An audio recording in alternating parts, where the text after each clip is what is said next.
Hey there, welcome to Mr.Cozy Bedtime True Crime Stories. Tonight, we're diving into 3 hours of gripping true crime cases. Real stories of mystery, betrayal, and cold-blooded crimes, all set against the soothing backdrop of rain.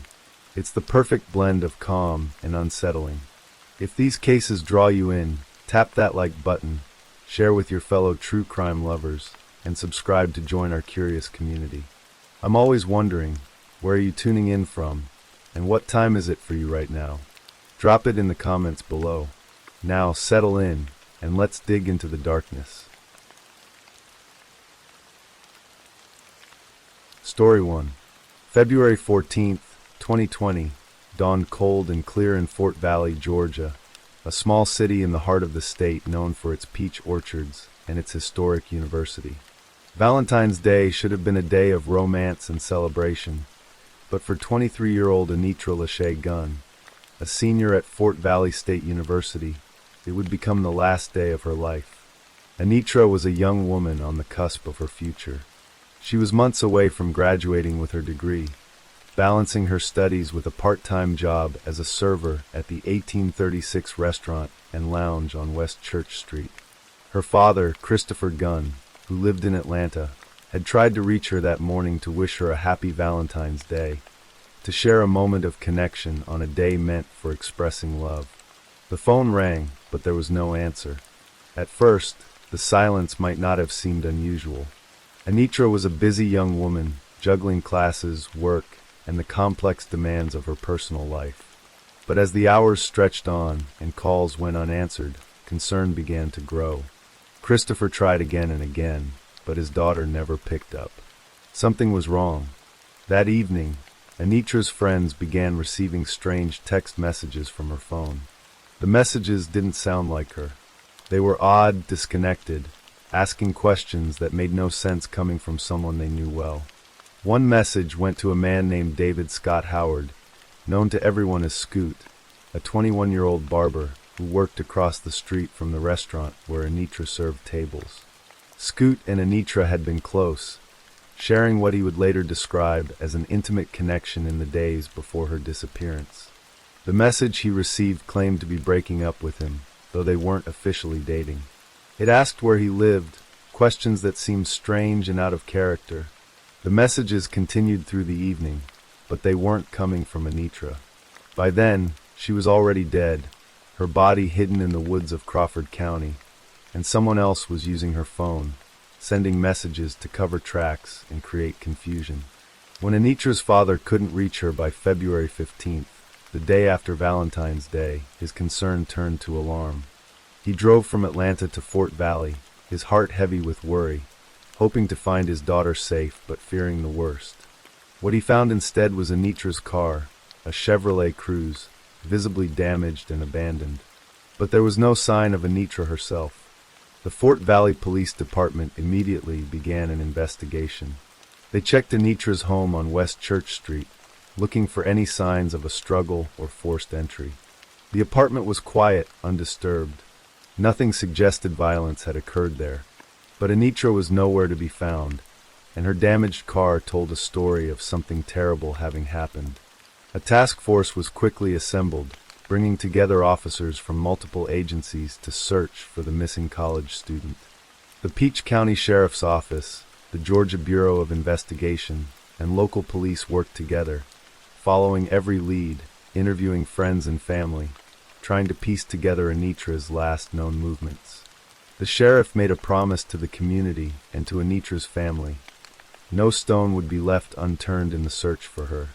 Investigators learned that Anitra had last been seen on the morning of Valentine's Day at a house on Chestnut Hill Road in Fort Valley. The home belonged to Sherry Tolbert, the aunt of DeMarcus Little, Anitra's boyfriend. Witnesses reported seeing Anitra and DeMarcus together at a Waffle House at 2 o'clock in the morning on February 14th. After that early breakfast, they had gone to his aunt's house, where DeMarcus's friend Jivon Abram had also spent the night. But what happened after that morning remained a mystery. DeMarcus told investigators that Anitra had left his aunt's house fully dressed and alive, that she had driven away in her car. Yet her phone had gone silent. Strange messages had been sent from it, and her car had been found damaged and abandoned. None of it made sense if she had simply driven away as he claimed. 4 days after Anitra vanished, on the rainy morning of February 18th, Lieutenant Brian Stewart from the Peach County Sheriff's Office drove out to 420 Chestnut Hill Road, the address of Sherry Tolbert's home. He wanted to speak with Tolbert, to ask more questions about what had happened that Valentine's Day morning. But she wasn't home. Standing outside the house in the rain, Stewart had a feeling, an instinct born from years of police work. If Anitra had been harmed in that house, he thought, her body wouldn't be far. He got back in his patrol car and began to drive slowly through the surrounding area searching. He followed Chestnut Hill Road to Woolfolk Road, then to Tanglewood Road, his eyes scanning the peach orchards and farms that stretched across the landscape. Then he turned onto Greer Road, and something caught his attention. There was a path through the trees, and it looked like a car had recently driven through it, crushing vegetation and leaving marks in the soft earth. Stewart drove about 100 yards down the path, then got out of his car and walked another 100 yards deeper into the woods. That's when he saw it, a plastic wheel well tire skirt, the kind that protects the underside of a car. He bent down and found a part number on the piece of plastic. Using his phone, he Googled it. The part came back as belonging to a Chevrolet Cruze. At that moment, Lieutenant Stewart knew he had found where Anitra Gunn's body was. He looked around more carefully, noticing a notch on a nearby tree, the kind of damage that would be caused by a car scraping against it. And then, almost simultaneously, he saw her. Anitra lay in the woods, partially covered with branches. She was barefoot, wearing denim shorts, her shirt pulled up. Her limbs were pale, her arms nearly crossed. The scene was heartbreaking and horrifying. This young woman, who had been full of life and dreams just days earlier, was now gone, discarded in the woods like something disposable. The Georgia Bureau of Investigation was called immediately. The site was secured, photographs were taken, evidence was carefully collected. On February 20th, an autopsy was completed at the GBI Medical Examiner's office in Macon. The results confirmed what everyone already feared. Anitra's death was a homicide. Dr. Andrew Koopmeiners, an associate medical examiner for the GBI, determined that the 23-year-old had died by manual strangulation, either from hands or an arm wrapped around her neck. As investigators dug deeper into Anitra's life and her relationship with DeMarcus Little, a disturbing pattern emerged. This was not a healthy relationship. It was one marked by jealousy, manipulation, threats, and violence. Text messages between Anitra and DeMarcus, recovered from their phones, painted a picture of a relationship that had been troubled from the start. By September 2019, just months after they had begun dating, Anitra was confiding to friends that she felt manipulated, that the relationship left her feeling drained rather than supported. In November, she had sent DeMarcus a message telling him plainly that she thought they should stop speaking, that every time they talked, she felt manipulated. But DeMarcus wouldn't let go. When Anitra tried to create distance, he would pull her back in with threats and emotional manipulation. He threatened to harm himself, telling her it would be her fault if he did. He accused her repeatedly of being with other men, of playing games with his emotions. His messages oscillated between professions of love and threats of violence. In one particularly chilling exchange, DeMarcus had offered someone $200 to harm a man he believed Anitra was seeing. He told Anitra they were going to have problems if she went out with this other man. At times, he threatened her life directly, stating that his mercy had limits. The text messages alone were damning evidence of a relationship built on control and fear. But there was more. On February 5th, 2020, just 9 days before Anitra disappeared, Fort Valley police had responded to a call at her home.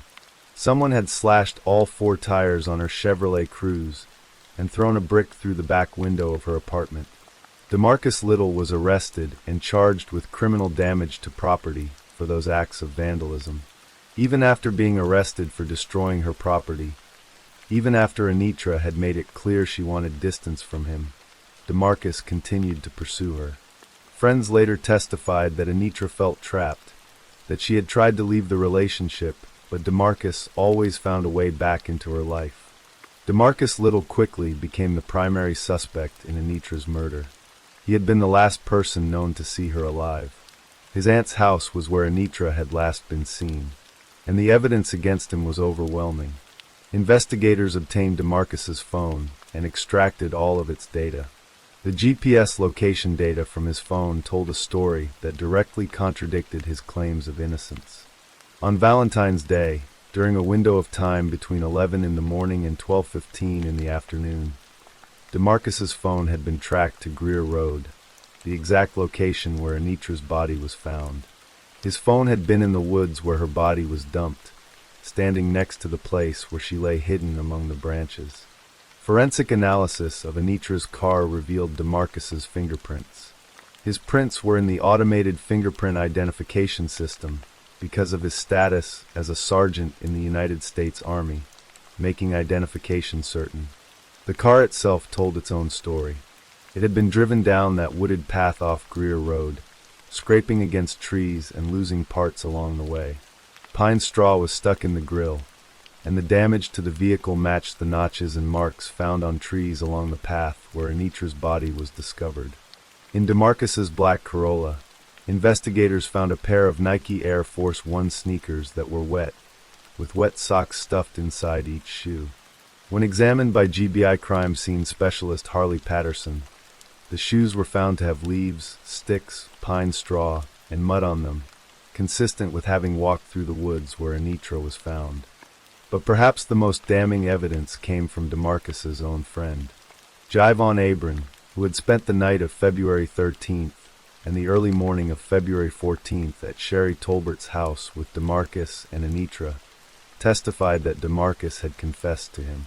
According to Abram, DeMarcus had told him what happened that Valentine's Day morning. He said he had told Anitra that they were soulmates, that he loved her, and that she had laughed in his face. In response, DeMarcus claimed he had blacked out, and when he came to, Anitra was dead. He told Abram, "I had to get rid of her." In March 2022, more than 2 years after Anitra's death, DeMarcus Little stood trial for her murder in Peach County. The courtroom was filled with Anitra's family members, who had waited so long for this moment, for the chance to see justice served for their beloved daughter, sister, and cousin.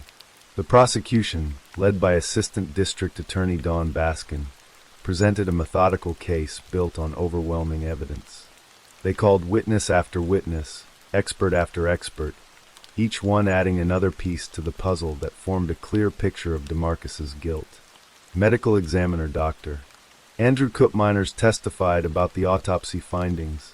He explained to the jury that Anitra had died by manual strangulation, that there were abrasions on her neck showing where hands had pressed against her throat. There was bruising on her face, injuries that had occurred before her death, consistent with being punched or having a hand held over her mouth. On the left side of her neck were crescent-shaped markings that could have been made by Anitra's own fingernails as she desperately tried to remove the hands that were choking the life from her. The testimony was graphic and emotionally devastating. Judge Connie Williford had warned the family that the photographs of Anitra's body would be gruesome, giving them the option to leave the courtroom. But they stayed, bearing witness to what had been done to their loved one, though several family members had to leave at different points when the details became too much to bear. Lieutenant Brian Stewart described the search that led him to Anitra's body, the plastic car part that had been his first clue, the notch on the tree, and the heartbreaking moment when he saw her lying in the woods. Crime scene specialists testified about the evidence collected from DeMarcus's car and shoes, the leaves and mud that connected him to the location where Anitra was found. The jury heard the text messages read aloud, page after page of DeMarcus's threats, his manipulation, his accusations, and his violence. They learned about the slashed tires and the broken windows. They heard Scoot testify about the strange messages he had received from Anitra's phone after she was already dead, messages that DeMarcus had sent trying to create confusion and cover his tracks. And they heard from Jivon Abram, DeMarcus's friend, who testified about the confession DeMarcus had made to him, about how Anitra had laughed when he professed his love, and how he had killed her in response. DeMarcus Little took the stand in his own defense, a risky move that ultimately backfired. When he walked to the witness stand, Anitra's father Christopher left the courtroom, unable to bear hearing the man who had killed his daughter speak. DeMarcus testified that Anitra was his soulmate, his lifeline, that she meant everything to him. He began to cry as he spoke about her. But under cross-examination by Assistant District Attorney Dawn Baskin, the facade crumbled. She asked him directly, "You slashed your soulmate's tires? Broke your soulmate's windows? Told her you tried to kill yourself, and told her it was her fault?" To each question, DeMarcus simply answered, "Yes." He insisted he wasn't a monster, claiming that if he was, Anitra would have left him long ago. But the evidence said otherwise. When asked about the critical hours on Valentine's Day, the window of time when Anitra was killed, DeMarcus said he couldn't remember what he had done. He claimed that all of the GPS data from his phone was correct except for the locations showing him on Greer Road, where Anitra's body was found. When ADA Baskin pointed out that if those GPS locations were accurate, they would show him standing next to his soulmate's body, he simply replied, "No, ma'am." Defense attorney Benjamin Davis argued that the case made no sense, that the state had jumped to conclusions based on text messages. But the evidence was far more than just text messages. It was GPS data, fingerprints, physical evidence, eyewitness testimony, and a confession. In her closing statement, ADA Dawn Baskin called DeMarcus's phone the biggest witness against him. She compared the case to a psychological thriller, one where the audience can see what's going to happen long before it does. Using Anitra's own words from her text messages and photographs of the crime scene, she painted a picture for the jury of a young woman who had tried desperately to escape an abusive relationship, only to be killed by the man who claimed to love her. The jury deliberated for 2 hours. When they returned, they found DeMarcus Little not guilty of malice murder, but guilty of felony murder and aggravated assault. Judge Connie Williford sentenced him to life in prison without the possibility of parole, the maximum penalty under the law. Anitra Lachey Gunn had overcome so much in her young life. Her mother, Melissa Shearhouse, had died in a car accident in 2014 when Anitra was just 17 years old. On Mother's Day after her mother's death, Anitra had posted a photo of her mother's grave on Facebook with a note that read, "It's not at all the same without you, but I feel your presence. That's all I need." Despite the loss of her mother, Anitra had persevered. She had enrolled at Fort Valley State University, worked hard in her classes, held down a part-time job, and was just months away from graduating with her degree. She was lining up job interviews, celebrating milestones with friends, and planning for a future that should have been bright and full of possibility. But DeMarcus Little took that future away from her on Valentine's Day 2020. In his aunt's house on Chestnut Hill Road, during an argument on a day meant to celebrate love, he strangled the life from the young woman who had tried so hard to escape his control. He told her he loved her, and when she laughed, when she rejected him one final time, he killed her. After Anitra was dead, DeMarcus put her body in the trunk of her own car and drove it down a wooded path in Crawford County.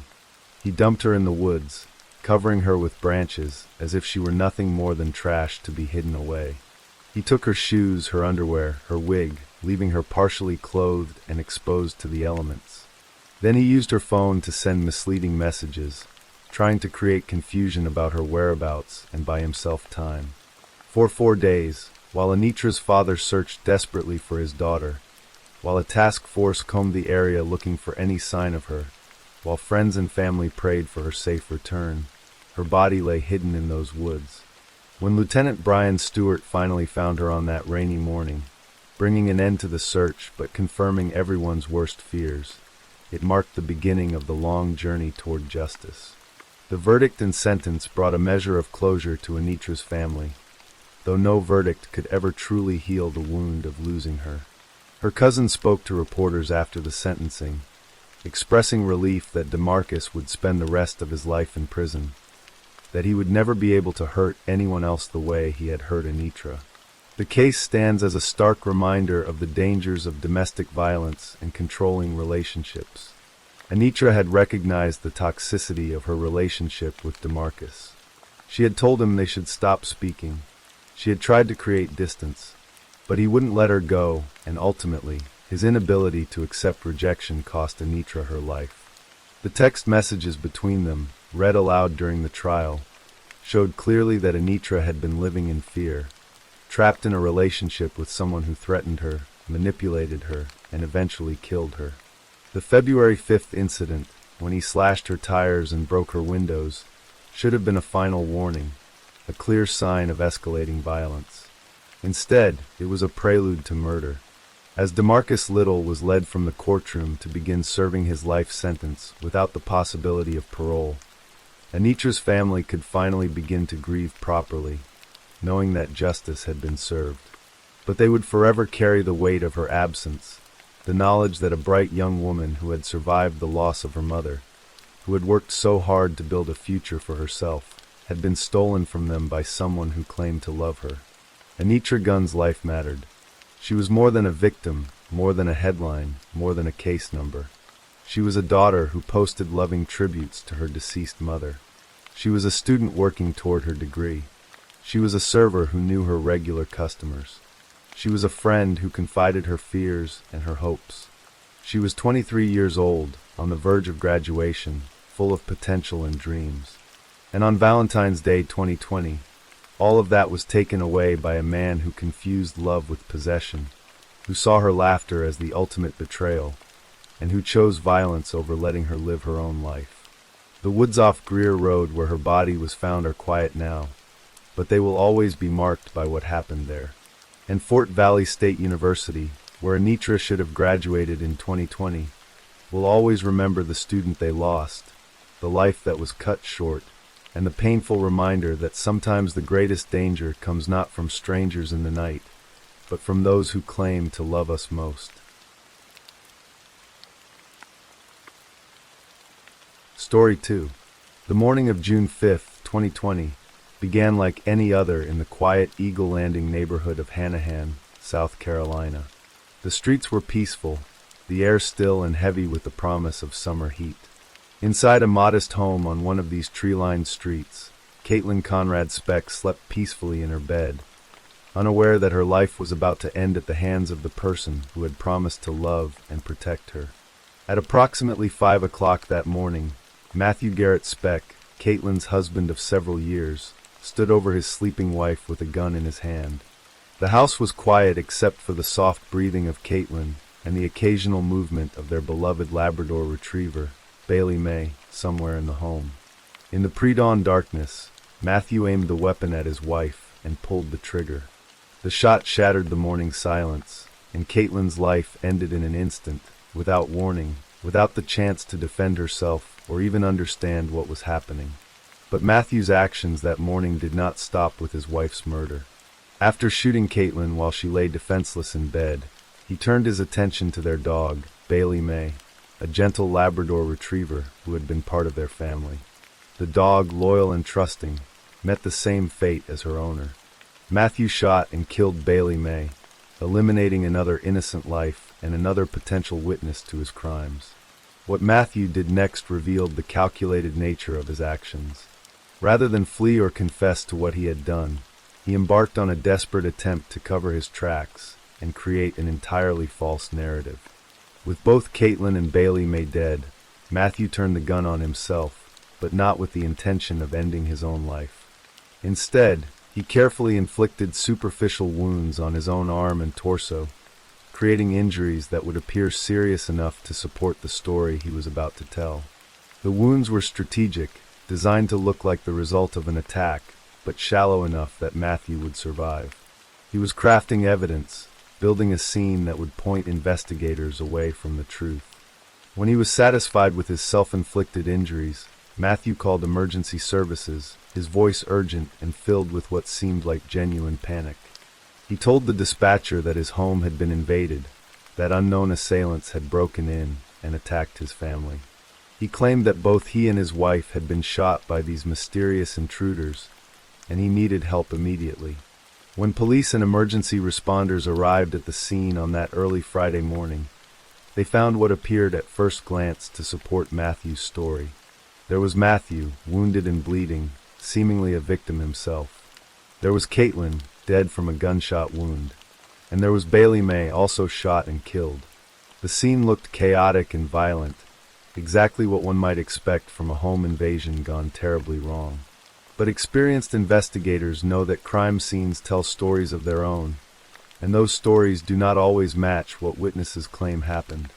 As detectives from the Hanahan Police Department began their careful examination of the scene, inconsistencies emerged.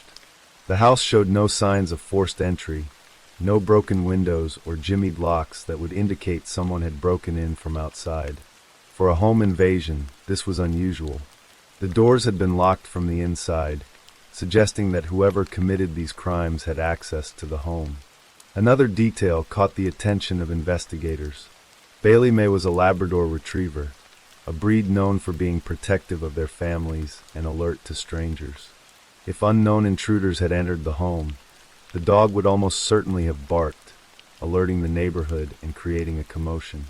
Yet none of the neighbors reported hearing a dog barking in the early morning hours. The house had been quiet until the gunshots, and even then, it was Matthew's call to emergency services that brought attention to the scene. The investigators also noticed something about Matthew's wounds. While they were real and had bled, they were superficial, not the kind of serious injuries one would expect from a violent confrontation with armed home invaders. The placement and depth of the wounds suggested they might have been self-inflicted rather than caused by an attacker trying to kill him. These observations were enough to make the Hanahan Police Department proceed with caution. Rather than accepting Matthew's story at face value, they conducted a thorough investigation, gathering forensic evidence, speaking with neighbors and anyone who might have information, and most importantly, conducting an extensive interview with Matthew himself. Matthew Garrett Speck sat across from detectives for 5 hours, answering questions about the events of that morning. During this lengthy interrogation, investigators carefully listened not just to what Matthew said, but to how he said it, looking for inconsistencies, contradictions, and details that did not align with the physical evidence they had gathered from the crime scene. As the interview progressed, Matthew's story began to unravel. The detectives pressed him on details, asking him to recount events multiple times, looking for variations and gaps in his narrative. They confronted him with the forensic evidence that contradicted his claims. Slowly, the carefully constructed fiction Matthew had created began to fall apart under the weight of scrutiny and scientific analysis. The investigation revealed something even more disturbing than the crime itself. This had not been a spontaneous act of violence, not a moment of rage or passion gone wrong. Matthew had been planning this for some time. When investigators examined his computer and internet search history, they discovered searches that painted a chilling picture of premeditation. Before the murder, Matthew had researched homicidal strangulation, choking death, and cyanide poisoning. These were not the innocent queries of someone watching a crime documentary. They were the research of someone considering how to kill another human being. As investigators dug deeper into Matthew's life, a motive began to emerge. Matthew Speck had been living a double life, maintaining the appearance of a marriage while secretly building a relationship with another woman. He had a girlfriend, someone he had been seeing while still married to Caitlin, and he had been making plans for a future that did not include his wife. The girlfriend's testimony during the trial would prove devastating to Matthew's defense. She told the court that Matthew had discussed divorcing Caitlin and moving away with her to start a new life together. He had painted a picture of freedom, of leaving his current life behind and beginning fresh somewhere else with his new love. But divorce would have been complicated, potentially expensive, and would have required Matthew to face the consequences of his infidelity. In his twisted logic, murder seemed like a simpler solution. Additional testimony from a former co-worker of Matthew's supported this narrative. The co-worker told the court that Matthew had complained about his marriage, expressing dissatisfaction and unhappiness with his relationship with Caitlin. These complaints, combined with his internet searches and his relationship with another woman, painted a picture of a man who saw his wife not as a person he had once loved, but as an obstacle to the life he wanted. The picture that emerged was one of calculated betrayal. Caitlin had gone to sleep that night trusting the man beside her, believing they were building a life together, unaware that he had been planning her death. She had no reason to suspect that the person who should have been her protector had become her executioner. The betrayal was absolute and devastating, made worse by the cold premeditation that preceded it. When Matthew Garrett Speck's case went to trial, it lasted 5 days. Assistant Solicitors F. Alexander Myers and Nicholas Young presented the prosecution's case before a Berkeley County jury, methodically laying out the evidence against Matthew. They called medical experts who testified about the nature of the wounds, both Caitlin's fatal gunshot and Matthew's self-inflicted injuries. Crime scene technicians walked the jury through their findings, explaining how the physical evidence contradicted Matthew's story of a home invasion. The girlfriend took the stand, a difficult and emotional testimony in which she revealed Matthew's plans to divorce Caitlin and start a new life. Her words gave the jury insight into Matthew's state of mind before the murder, showing that he had been actively planning a future without his wife and had discussed those plans with another woman. The testimony was damning, providing a clear motive for murder. The co-worker's testimony about Matthew's complaints regarding his marriage added another layer to the prosecution's case, showing a pattern of dissatisfaction and a desire to escape his current life. And perhaps most damning of all was the evidence of Matthew's internet searches, those dark queries about methods of killing that showed clear premeditation and planning. Throughout the trial, the prosecution painted a picture of a man who had methodically planned the murder of his wife, who had researched methods of killing, who had created a cover story complete with self-inflicted wounds, and who had been motivated by a desire to escape his marriage without the complications of divorce. Every piece of evidence, from the forensic analysis to the witness testimony to the internet search history, pointed to Matthew's guilt. The defense had little to counter this overwhelming evidence. Matthew's story of a home invasion had been thoroughly debunked by the physical evidence and the investigation.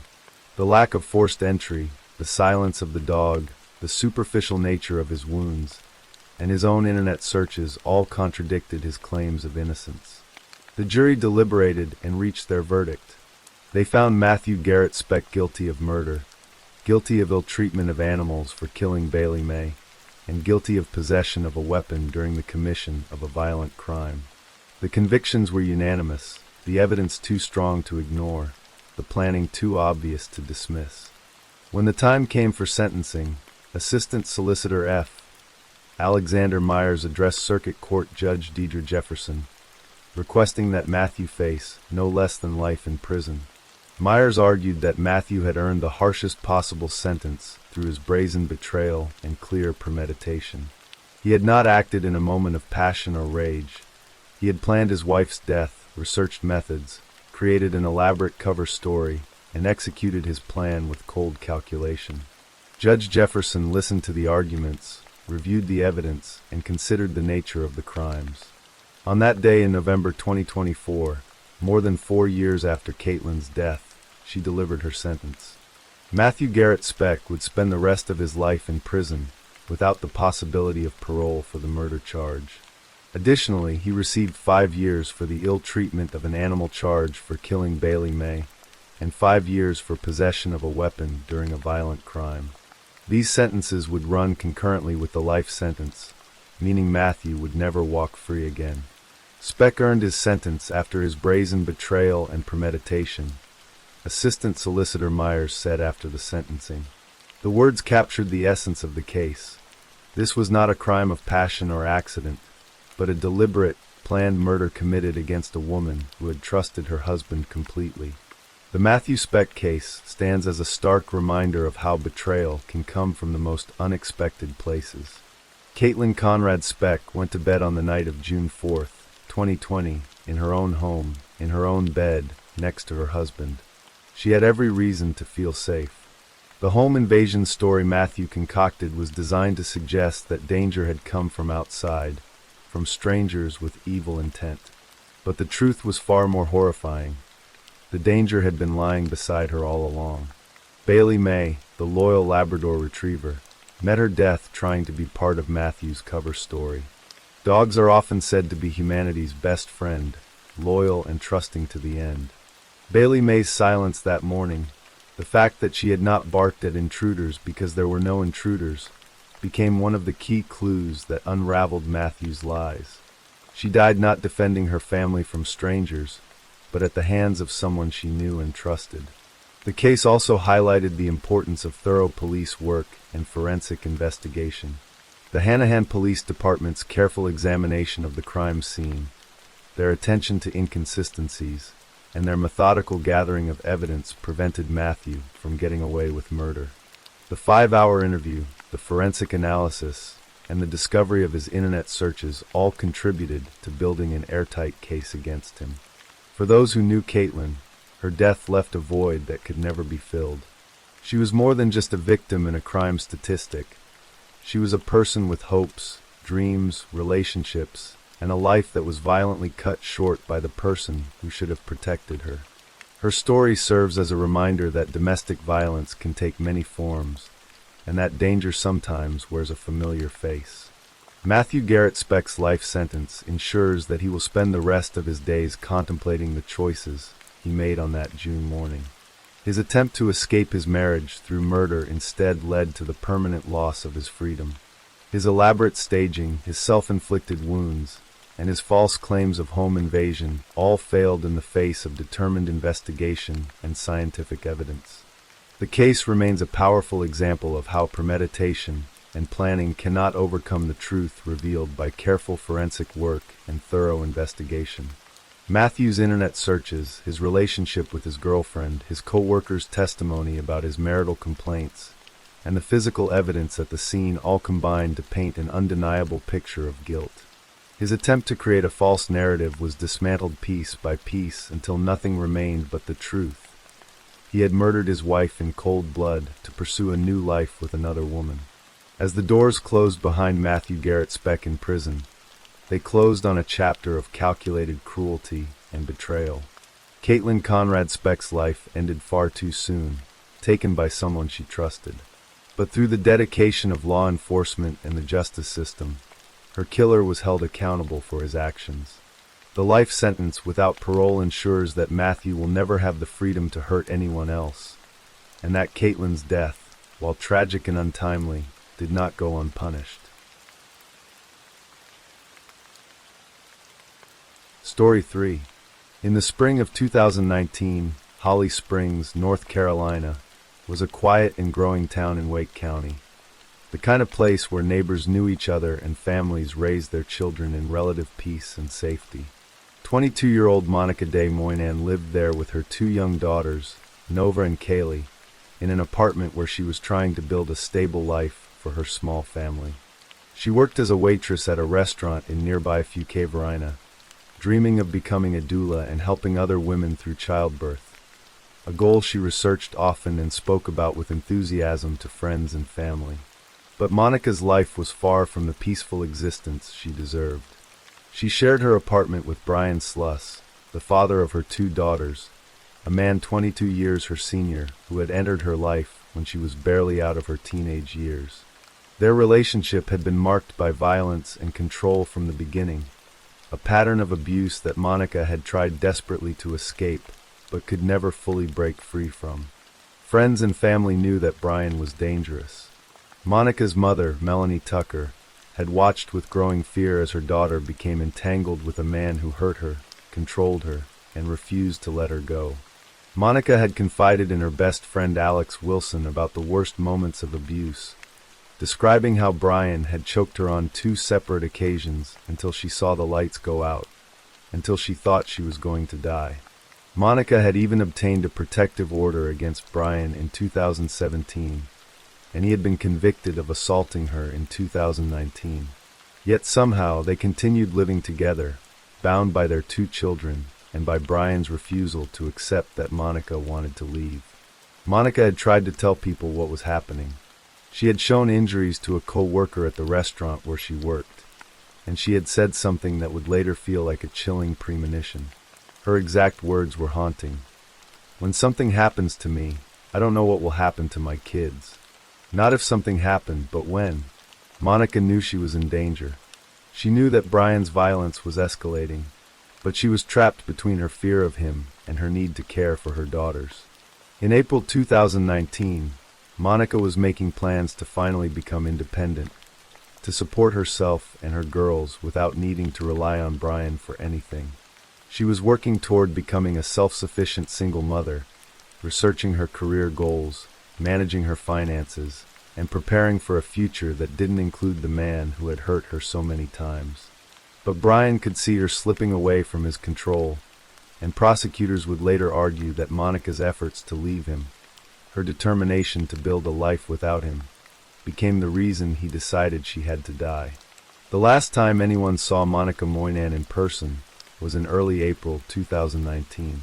After that date, she simply vanished from view, no longer showing up to work at the restaurant, no longer making her regular grocery store purchases, no longer going about the daily routines that had defined her life. But for 3 months, no one in Monica's family realized she was gone, because someone was pretending to be her. From April through June 2019, Monica's family members and friends continued to receive text messages from her phone. The messages seemed normal at first, written in a style that matched Monica's texting patterns well enough that her loved ones didn't immediately suspect anything was wrong. Monica's mother noticed that her daughter had stopped calling her, which was unusual since Monica typically called at least once every 2 weeks. But the texts kept coming, and they addressed family matters, birthday plans, and everyday concerns.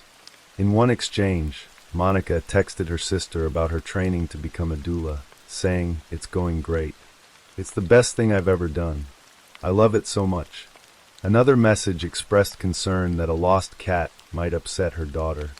The texts were convincing enough that Monica's family didn't panic, though they felt an underlying unease they couldn't quite name.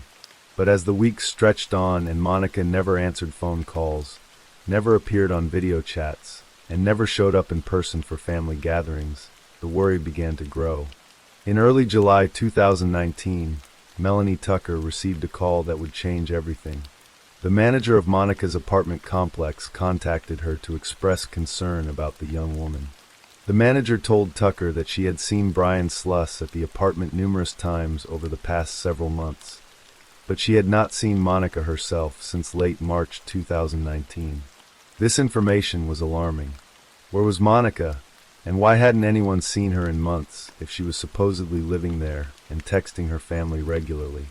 Tucker requested a welfare check.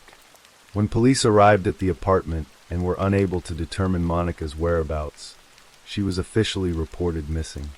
The Holly Springs Police Department began an investigation, and they immediately wanted to speak with Brian Sluss, the last person known to have seen Monica alive. When investigators questioned Brian, his story raised immediate suspicions. He told police that he had last seen Monica in June 2019, 2 months after she had actually disappeared. He claimed that Monica had developed an addiction to drugs while working at the restaurant, and that she had run away, abandoning her 2 young daughters without a word.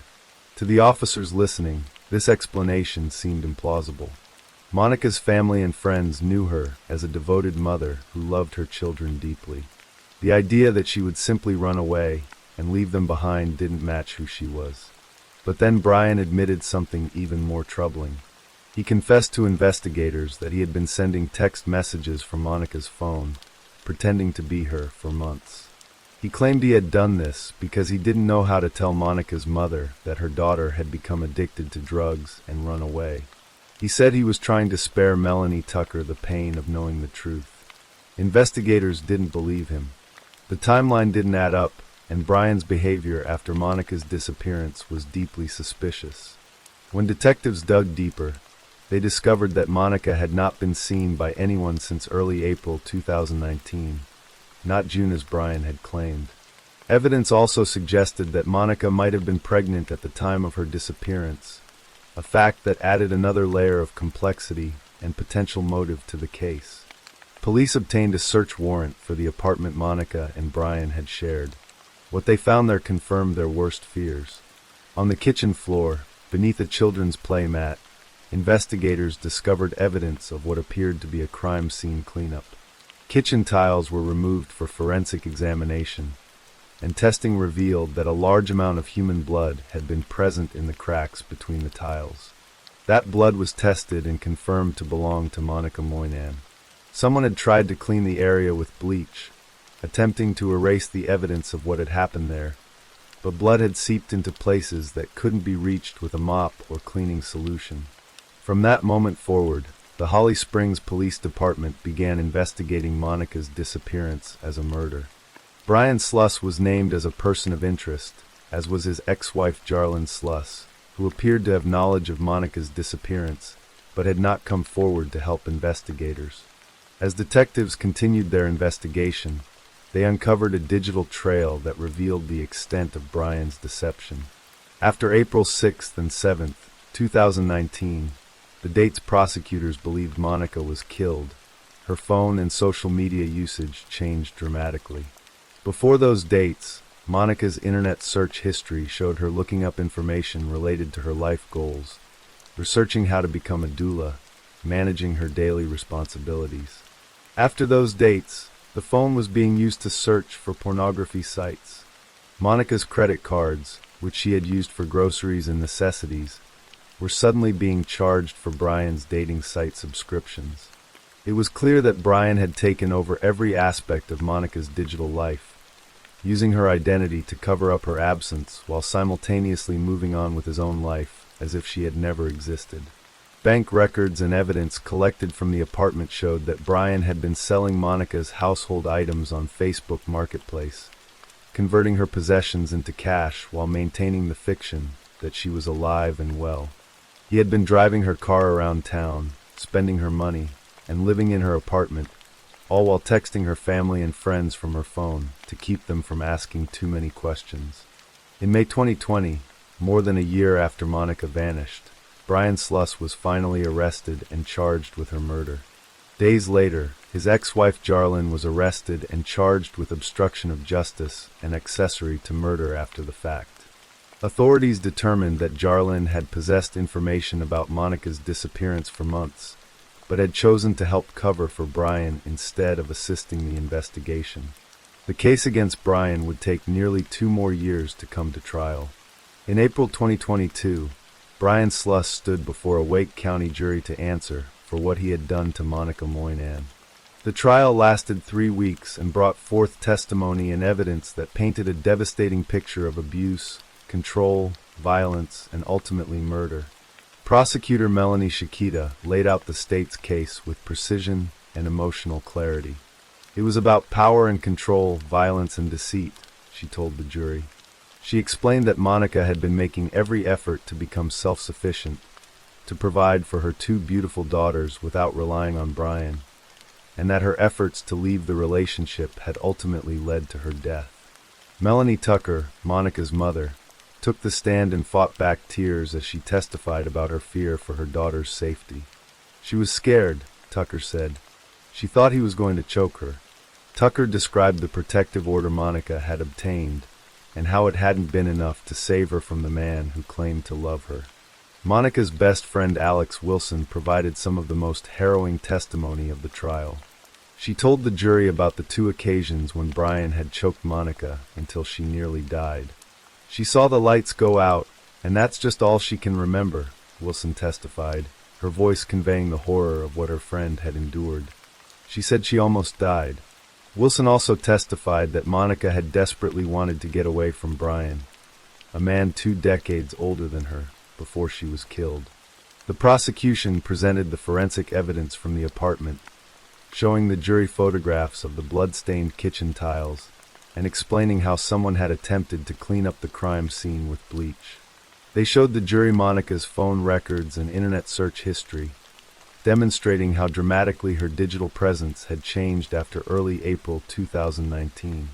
They presented the credit card statements showing charges for Brian's dating sites, the Facebook Marketplace sales of Monica's belongings, and the elaborate series of text messages Brian had crafted to impersonate Monica for 3 months.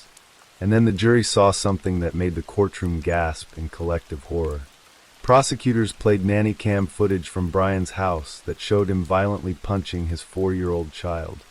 The video demonstrated Brian's capacity for violence even against his own young daughter, showing the jury exactly what kind of man Monica had been living with, what kind of danger she and her children had faced every day. Brian Sluss took the stand in his own defense, a decision that would prove disastrous for him.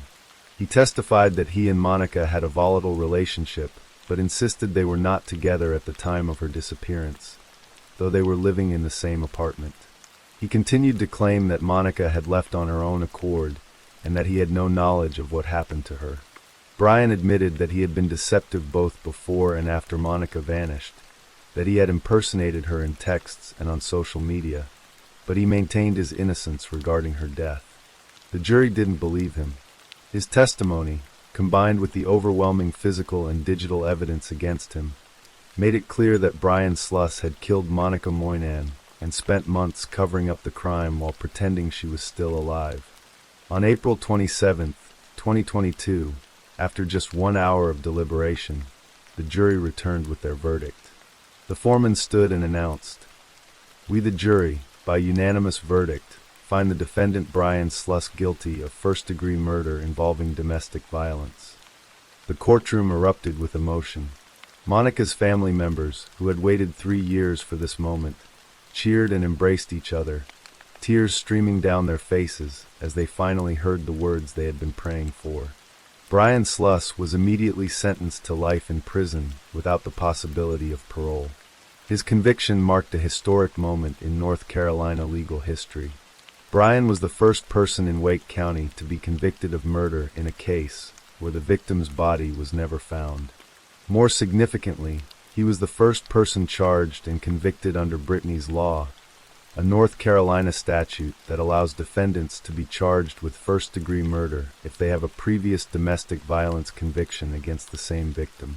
Brittany's Law had been passed in December 2017, inspired by the 2014 murder of 22-year-old Brittany Puryear, who was killed by her boyfriend after 4 years in an abusive relationship. Brittany's parents had fought to change North Carolina's laws after her killer was convicted of only second-degree murder because prosecutors couldn't prove premeditation. The new law created a presumption of premeditation in cases where a defendant had previously been convicted of domestic violence against the victim, making it easier to charge first-degree murder in domestic violence homicides. Because Brian Sluss had been convicted in 2019 of assaulting Monica, and because she had obtained a protective order against him in 2017, prosecutors were able to use Brittany's Law to charge him with first-degree murder even without her body being found. Assistant District Attorney Melanie Shikita spoke after the verdict was announced. "This is definitely justice for Monica, but also for Brittany and her family." After the verdict was read and the sentence imposed, Monica's family was given the opportunity to address the court. Melanie Tucker spoke through tears about the daughter she had lost. "A piece of our family puzzle is gone forever," she said. "I will never get to listen to her, be cozy with her, or talk to her about all the things, literally all the things." He ended the life of a beautiful, strong-willed, independent, super fun, funny and intelligent, yet vulnerable, special young mom. Monica's stepfather Brandon Tucker described the mental agony of knowing what Brian had done to Monica, an agony that caused sleepless nights and left an eternal hole in their hearts. Assistant District Attorney Catherine Pomery spoke outside the courtroom after the trial, expressing both satisfaction with the verdict and regret about what remained undone. "This has been a long time in the making," she said.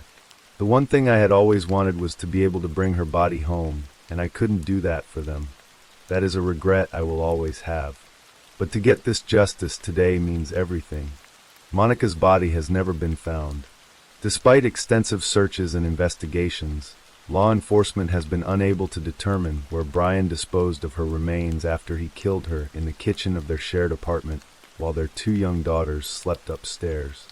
The family still holds hope that one day they will find Monica and be able to bring her home, to lay her to rest properly and have a place where they can be near to her. Monica's 2 daughters, who were just toddlers when their mother was killed, have been adopted by Melanie and Brandon Tucker. They are raising the girls with love and ensuring that Nova and Kaylee know how fantastic their mother was, how much she loved them, and how they were her whole world. The Tuckers are determined that Monica's daughters will grow up knowing that their mother fought hard to build a better life for them, that she loved them more than anything, and that she would never have willingly left them behind. Monica Day Moynihan was 22 years old when Brian Sluss killed her in early April 2019. She had her whole life ahead of her, dreams of helping other women through childbirth as a doula, hopes of raising her 2 daughters in safety and love. She had tried to escape the man who hurt her. She had obtained a protective order. She had reported his abuse. She had worked toward independence. But none of it was enough to save her from someone who believed that if he couldn't control her life, he would take it away entirely. The kitchen floor where Monica died, where her blood soaked into the cracks between tiles that Brian tried desperately to clean, became the evidence that ultimately convicted him. The text messages he sent pretending to be her, the elaborate fiction he maintained for 3 months while her family believed she was alive, all became proof of his guilt and his consciousness of guilt. And the law created in another young woman's name, Brittany's Law, became the tool that ensured Brian Sluss would spend the rest of his life in prison for murdering the mother of his children. As Brian was led away to begin his life sentence, Monica's family finally had justice, though it could never fill the void her absence had created. Somewhere, in a location only Brian knows, Monica's remains rest waiting to be found, waiting to be brought home to the family who loves her and the daughters who will grow up knowing that their mother fought for them until the very end. Story 4. The afternoon of November 7th, 1997, should have been like any other quiet day in the Bellush household on Markridge Road in Sarasota, Florida. Sheila Bellush, a 35-year-old mother of 6, was home with her 23-month-old quadruplets, Joey, Timmy, Frankie, and Courtney. The toddlers played nearby as their mother moved through the daily routines of caring for 4 young children, a demanding but joyful responsibility that Sheila had embraced with her whole heart. Her 2 teenage daughters, Stevie and Daryl, were at school, where they spent their weekdays like any other teenagers in suburban Florida. Sheila's husband, Jamie Bellush, a pharmaceutical sales representative and former United States Marine, was at work. The house was peaceful, filled with the sounds of small children at play, the kind of ordinary domestic scene that plays out in countless homes across America every day.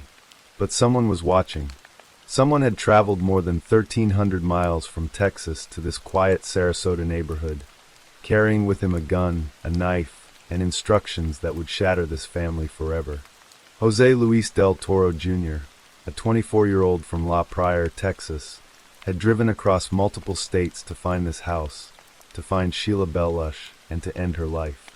Del Toro had entered the home through an unlocked window, slipping inside silently while Sheila tended to her children. For nearly an hour, he watched her, this stranger observing a mother caring for her babies, waiting for the right moment to strike. Later, he would confess that he had been on the verge of leaving, that he didn't want to go through with what he had been paid to do. But then Sheila noticed an open door, something that shouldn't have been open. She looked up, and their eyes met. In that terrible moment, when Sheila realized there was a stranger in her home, Del Toro made his choice. He pulled out a .45 caliber handgun and fired, shooting Sheila in the face at close range. The bullet tore through her, and she fell to the kitchen floor as blood began to pool around her. But Del Toro wasn't finished. He had been paid to make sure she was dead, and wounded as she was, Sheila was still alive, still suffering, her body fighting desperately to survive. Del Toro pulled out a knife and slashed Sheila's throat, cutting deep into the soft tissue of her neck. Blood splattered across the kitchen as Sheila's life drained away. And through it all, her 4 babies were there, watching, too young to understand what was happening but old enough to know something was terribly, horribly wrong. The quadruplets, barely 2 years old, witnessed their mother's murder, standing in the kitchen as the violence unfolded before their innocent eyes. When Del Toro finally left the house, fleeing through the same window he had entered, Sheila Bellush lay dead on her kitchen floor. Her throat had been cut so deeply that it nearly severed her head. Her face bore the terrible wound from the gunshot, and her 4 toddlers, alone now with their mother's body, began to crawl and toddle through the spreading pool of blood, leaving tiny footprints across the floor, on the walls, throughout the house. Several of the children were still wearing the life vests that Sheila had put on them while changing a diaper, a precaution to keep them from wandering to the backyard pool and drowning. A mother's careful attention to safety, even in the most mundane moments, never imagining that the real danger would come from inside the home itself. When 13-year-old Stevie Bellush arrived home from school that afternoon, she walked into a nightmare. She found her mother dead in a massive pool of blood on the kitchen floor, her throat slashed, her face destroyed by a gunshot wound. The 4 quadruplets, covered in their mother's blood, their tiny hands and feet red, were crying and confused, wandering through the carnage, unable to comprehend what had happened. Stevie's screams pierced the quiet neighborhood. With trembling hands, she grabbed the phone, the same phone that bore her mother's bloody handprint, evidence that Sheila had tried in her final moments to call for help, and dialed 911. Through sobs and barely coherent words, she told the dispatcher that her mom was dead, that there was blood everywhere, that her baby brothers and sisters were covered in it. The Sarasota County Sheriff's Office responded immediately. Detective Sergeant Chris Iorio and Captain Ron Alberton arrived at the scene and secured what would become one of the most brutal crime scenes they had ever encountered. The violence was shocking, excessive, personal. This was not a robbery gone wrong or a burglary interrupted. Someone had come to this house specifically to kill Sheila Bellush, and they had done so with devastating brutality. In the garage, investigators found critical evidence. There was a towel with a bullet hole through it, containing gunshot residue. The killer had likely used it as a makeshift silencer, trying to muffle the sound of the gunshot. The towel had apparently caused the gun to jam, preventing the killer from firing multiple shots and forcing him to resort to the knife to finish the job. On the clothes dryer in the garage, they found a bullet casing, and most importantly, a fingerprint that didn't belong to anyone in the Bellush family. Near Sheila's body in the kitchen lay a broken, bloody knife. Blood on the nearby phone showed where Sheila had desperately tried to call for help before succumbing to her wounds. Every piece of evidence pointed to a calculated, deliberate murder. When Jamie Bellush arrived home and learned what had happened to his wife, he immediately asked for a lawyer. To the detectives, this seemed like an unusual response from an innocent person whose wife had just been murdered. But as they spoke with Jamie, they began to understand why he might be wary of the investigation's direction. He told them about Sheila's ex-husband, Alan Blackthorne, a wealthy businessman from San Antonio, Texas. Jamie explained that Sheila and Blackthorne had been married from 1983 until 1987, and their divorce had been acrimonious and bitter. Blackthorne had been abusive during the marriage, manipulative and controlling, and he had never accepted the terms of their divorce. Sheila had been awarded custody of their 2 daughters, and the legal battles had continued for a decade after their separation. Sheila was also awarded 20% of Blackthorne's multi-million-dollar company, plus $170,000 in civil damages. Blackthorne owed Sheila over $1 million in total and had filed for bankruptcy shortly after. The animosity between Sheila and her ex-husband had been intense and ongoing. Blackthorne had even admitted to others that he had once threatened to kill Sheila because he thought she was a negligent mother, though he claimed the threat was not serious. But despite the bad blood and the financial motive, when detectives checked Blackthorne's whereabouts on the day of the murder, they found he had an alibi. He had been on the golf course at the Oak Hills Country Club in San Antonio when Sheila was killed, more than 1,300 miles away. As news of the brutal murder spread through the community, tips began coming in. A gas station employee near the Bellush home called authorities with a crucial piece of information. On the day of the murder, a man wearing camouflage clothing had come into the station and asked for directions to Markridge Road, the street where the Bellush family lived. The employee had given him a laminated map to help him find his way.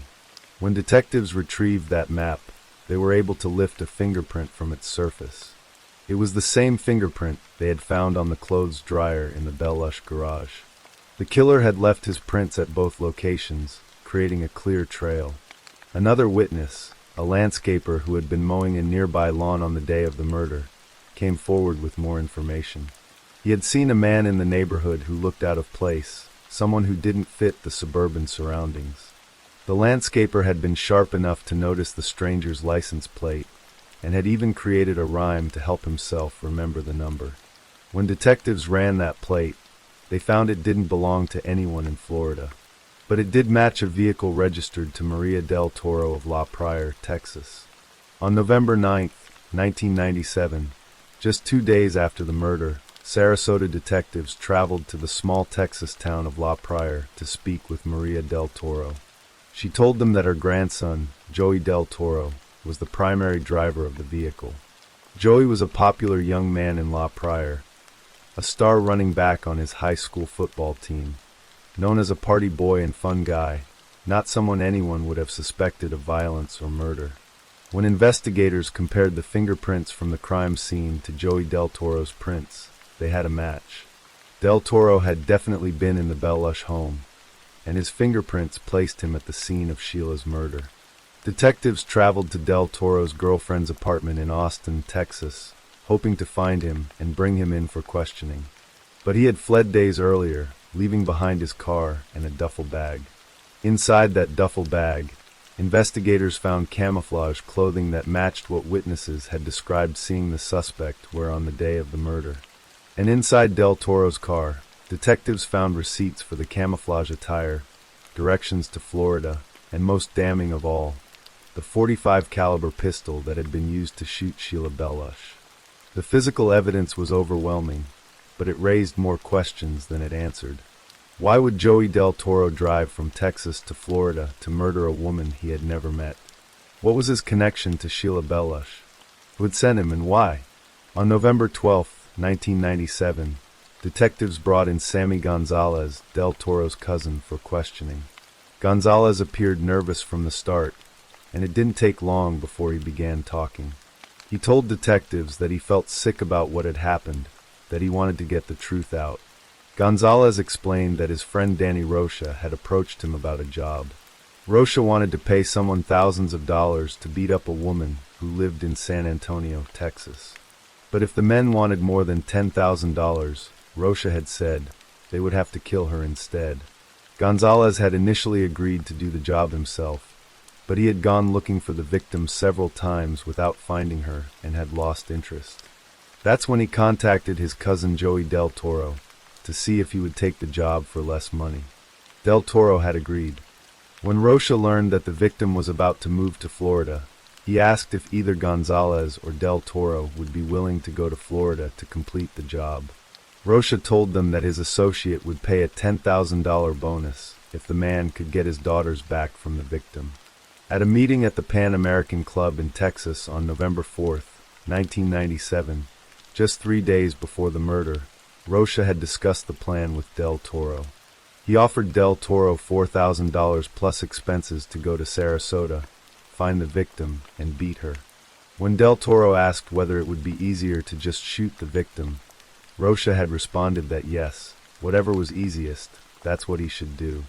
On November 7, 1997, del Toro had called Gonzalez and told him to relay to Rocha that the job was done. After the murder, Rocha had paid Gonzalez $3,500 to deliver to del Toro for completing the hit.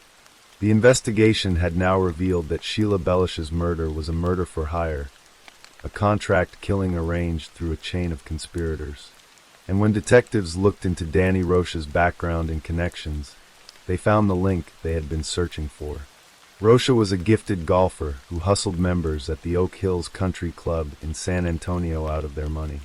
His regular golfing partner was Alan Blackthorne, Sheila's ex-husband. In 1 year alone, Blackthorne had lost $300,000 to Rocha in their golf games. Federal prosecutors would later theorize that Blackthorne had been the one hustling Rocha, deliberately losing money to him to create a debt that Rocha would have to repay.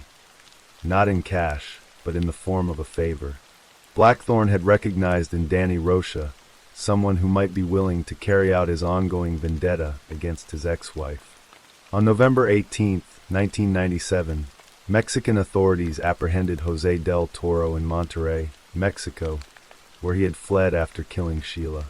But legal complications would delay his extradition to the United States for nearly 3 years. Meanwhile, detectives arrested both Sammy Gonzalez and Danny Rocha. Gonzalez quickly agreed to a plea deal, testifying against the others in exchange for a reduced sentence. He pleaded guilty to conspiracy to commit murder and was sentenced to 19 years in prison. Danny Rocha rejected the same plea deal and opted to go to trial. His trial began on January 11, 1999. Rocha's defense argued that he had only hired Del Toro to beat Sheila Belush, not to kill her, and that Del Toro had taken it upon himself to escalate to murder. But Sammy Gonzalez testified against Rocha, telling the jury that Rocha had explicitly told Del Toro to shoot and kill Sheila if it was easier, so they could get the money quicker. The jury found Rocha guilty of first-degree murder, and he was sentenced to life in prison without the possibility of parole. From his prison cell, Rocha became increasingly angry that he was serving a life sentence while Alan Blackthorne continued to golf and live as a millionaire, free and unpunished. Eventually, Rocha decided to cooperate with federal prosecutors and testify against Blackthorne. Under Texas state law, Blackthorne was protected by the accomplice witness rule, which prohibited a person from being charged based solely on the testimony of someone directly involved in the crime. But federal prosecutors found a way around this obstacle. The Violence Against Women Act of 1994 made it unlawful for a spouse or former spouse to travel in interstate commerce or cause another person to travel in interstate commerce to harm their partner. The law seemed tailor-made for this case. On January 4, 2000, more than 2 years after Sheila's murder, federal agents arrested Alan Blackthorne at the Oak Hills Country Club on charges of interstate conspiracy to commit murder for hire and interstate domestic violence. Alan Blackthorne's trial began in San Antonio on June 5, 2000. The courtroom heard Stevie Belish's agonizing 911 call from the day she found her mother dead. Jurors saw photographs of the crime scene, including images of the tiny bloody footprints left by the quadruplets as they wandered through their mother's blood for hours before Stevie came home from school. The evidence was designed to show the jury not just that Sheila had been murdered, but the full horror and human cost of what Blackthorne had orchestrated. Prosecutors presented more than 400 pieces of evidence linking Blackthorne to the murder conspiracy. They showed that Blackthorne had hired a private investigator to track Sheila down after she moved to Florida. They played recorded telephone conversations in which Blackthorne, posing as a bookie, had called a bail bond company trying to get Sheila's new address, not knowing the company routinely recorded its calls. A former employee of Blackthorne testified that he had asked her to go to a parking lot in Sarasota where Sheila attended church and follow her home. The evidence showed a pattern of stalking and obsession, of a man who refused to let go of his ex-wife even 10 years after their divorce. Blackthorne's own teenage daughter took the stand, testifying against her father. Blackthorne showed no remorse, even in the face of his daughter's pain and testimony. Danny Rocha also testified, outlining how the terms of the murder for hire had changed from beating Sheila for $10,000 to killing her for more money. Rocha claimed that Blackthorne had offered $50,000 if he could obtain custody of his daughters after Sheila was dead. Alan Blackthorne took the stand in his own defense, claiming that everything he had done was for his children, that he wanted to protect them from what he believed was their mother's negligence. But federal prosecutors demolished this claim, pointing out that Blackthorne had not sent his daughters so much as a birthday card in the 4 years since their mother's murder, that he had made no effort to contact them whatsoever after having their mother killed.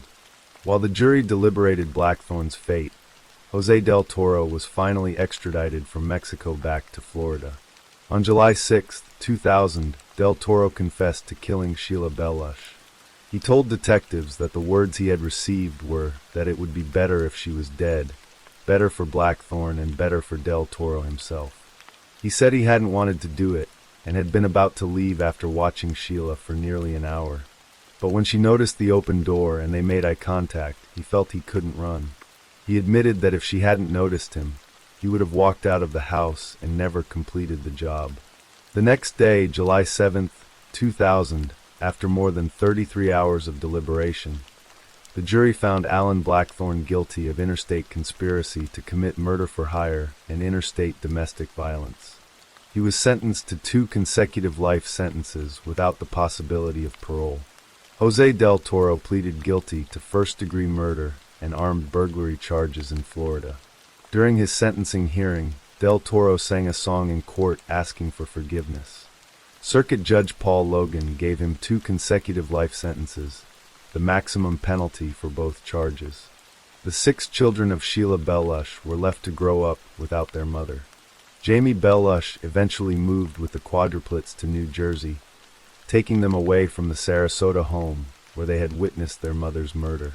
The children, who had been just 23 months old when they watched their mother die, would have to carry that trauma with them for the rest of their lives, even if they couldn't fully remember or articulate what they had seen. Stevie and Daryl, Sheila's teenage daughters, had to process the knowledge that their own father had orchestrated their mother's death. After having their mother brutally taken from them, they then had to face the reality that the man who was supposed to love and protect them had been responsible for making them orphans. A court ordered that Alan Blackthorne's assets be given to Sheila Bellush's family, potentially providing millions of dollars to help care for the 6 children he had left motherless. But no amount of money could replace what had been stolen from them, could give them back the mother who had loved them, who had put life vests on her toddlers to keep them safe from the pool, who had been building a new life in Florida away from the man who had terrorized her for a decade. Alan Blackthorne's obsession with control and revenge had consumed him so completely that he was willing to pay strangers to murder the mother of his children. He had tracked Sheila across state lines, hired investigators to find her, and orchestrated an elaborate murder-for-hire conspiracy that stretched from San Antonio to Florida. When she moved away to escape him, when she remarried and had more children, when she tried to build a life beyond his reach, he couldn't accept it. If he couldn't control her, he would destroy her. Sheila Bellush had survived years of abuse during her marriage to Blackthorne. She had endured his manipulation, his violence, his attempts to intimidate and control her. She had fought him in court for custody of their daughters and won. She had been awarded financial compensation for what he had done to her. She had moved to Florida, married a good man who loved her, and welcomed 4 more beautiful children into her life. She had built something new, something better, something that should have been safe.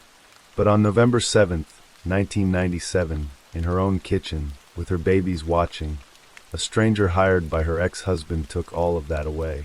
Sheila was 35 years old, a devoted mother, a woman who had fought so hard for her freedom and her safety, only to have it end in the most brutal and senseless way imaginable. The case of Sheila Bellush remains one of the most disturbing murder-for-hire plots in American criminal history, not just because of the violence of the act itself, but because of what it revealed about obsession, control, and the lengths to which some people will go to punish those who dare to escape them. 4 men went to prison for their roles in her death: the hitman who pulled the trigger and wielded the knife, the cousin who connected the hitman to the middleman who facilitated the arrangement, and the ex-husband who orchestrated it all from his golf course in San Antonio, keeping his hands apparently clean while ensuring Sheila would never truly be free of him. And in a small home in Sarasota, 4 toddlers left tiny bloody footprints across the floor, a haunting reminder of the innocent lives forever marked by one man's hatred and another man's willingness to kill for money. Story 5.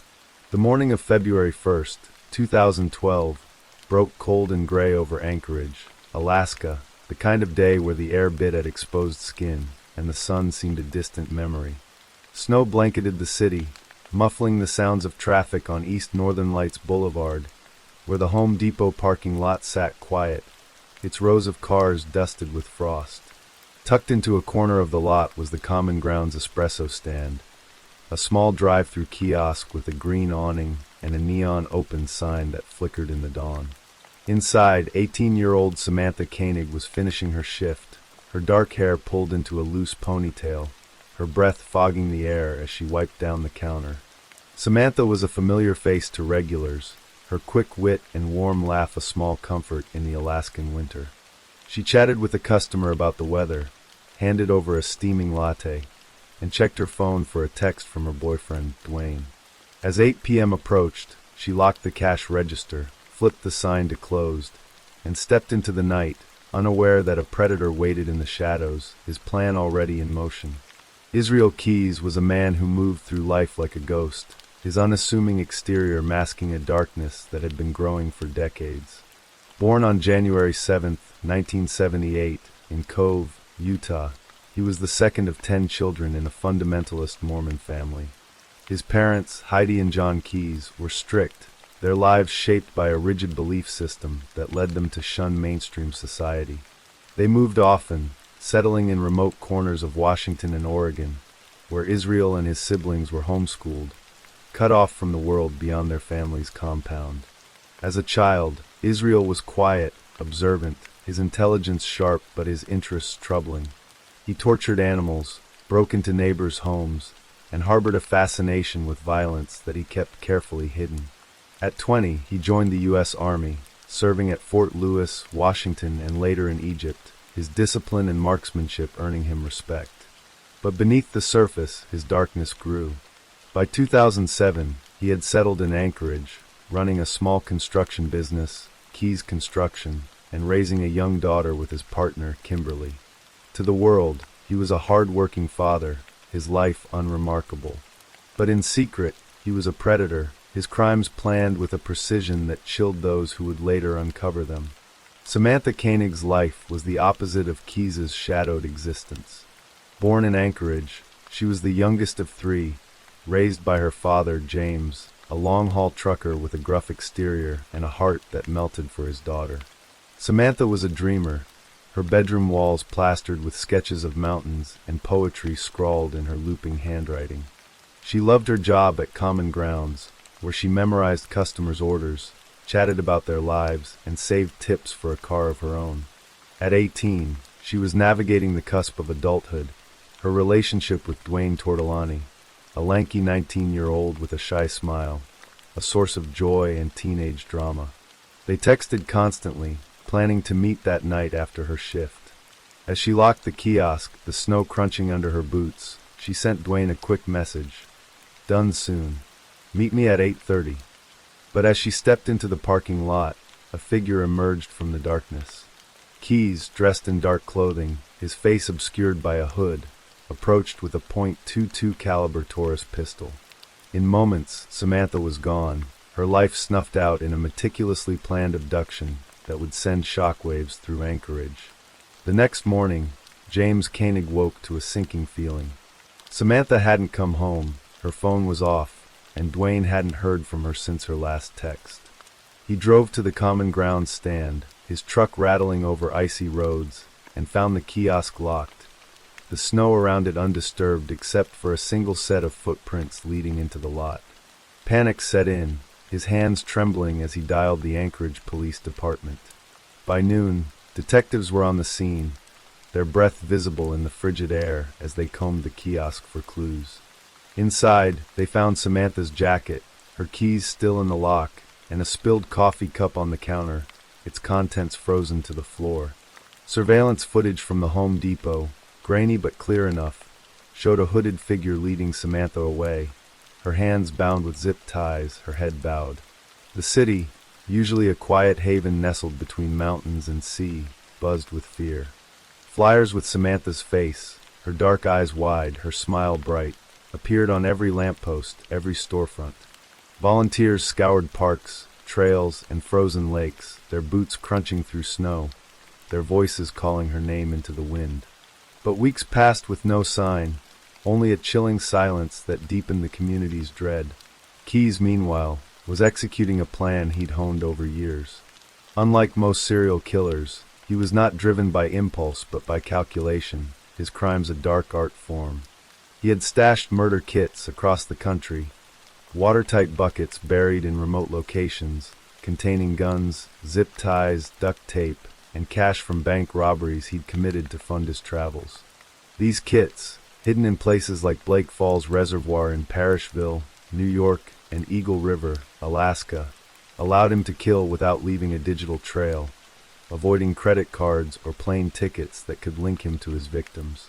Samantha was his latest target, chosen not for who she was but for her vulnerability, alone, at night, in a city he knew like the back of his hand. After abducting her, he took her to his property on West 40th Avenue, a quiet street where his shed and boat sat unassuming in the snow. There, in the darkness of his shed, he raped and strangled her, her life ending before the night was through. But Keys wasn't done.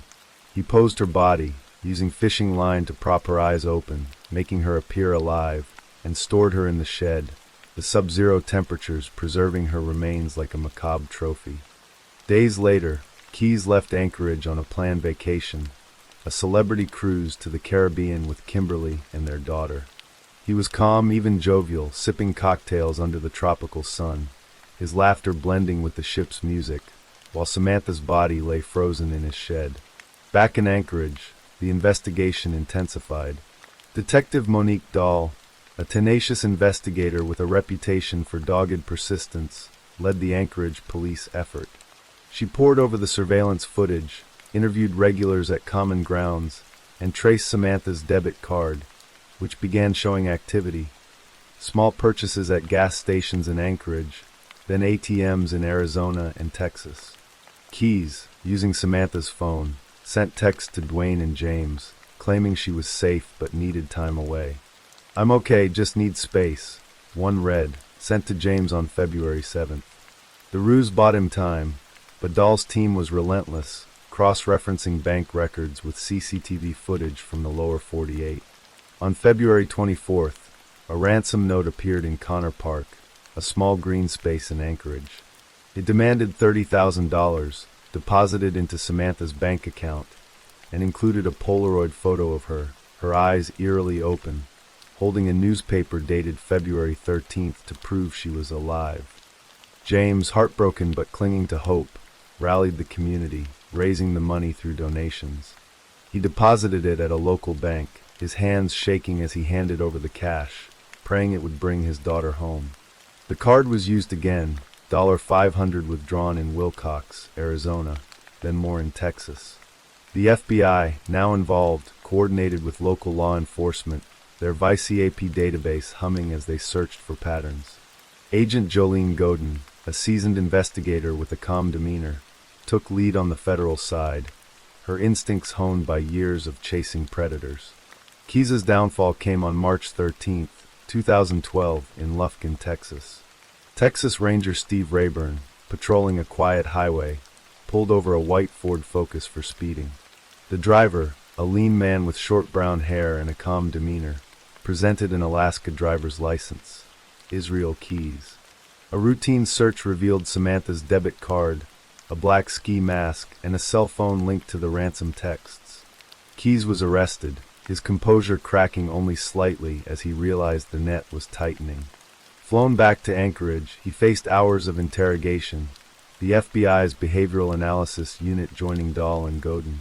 Keys, articulate and eerily composed, played a cat-and-mouse game, offering fragments of truth laced with deflection. After days of pressure, he confessed to Samantha's murder, revealing her body's location in Matanuska Lake, a remote body of water north of Anchorage. Divers, battling the icy currents, recovered her remains on April 2nd, the water's grip preserving the evidence of Keys's brutality.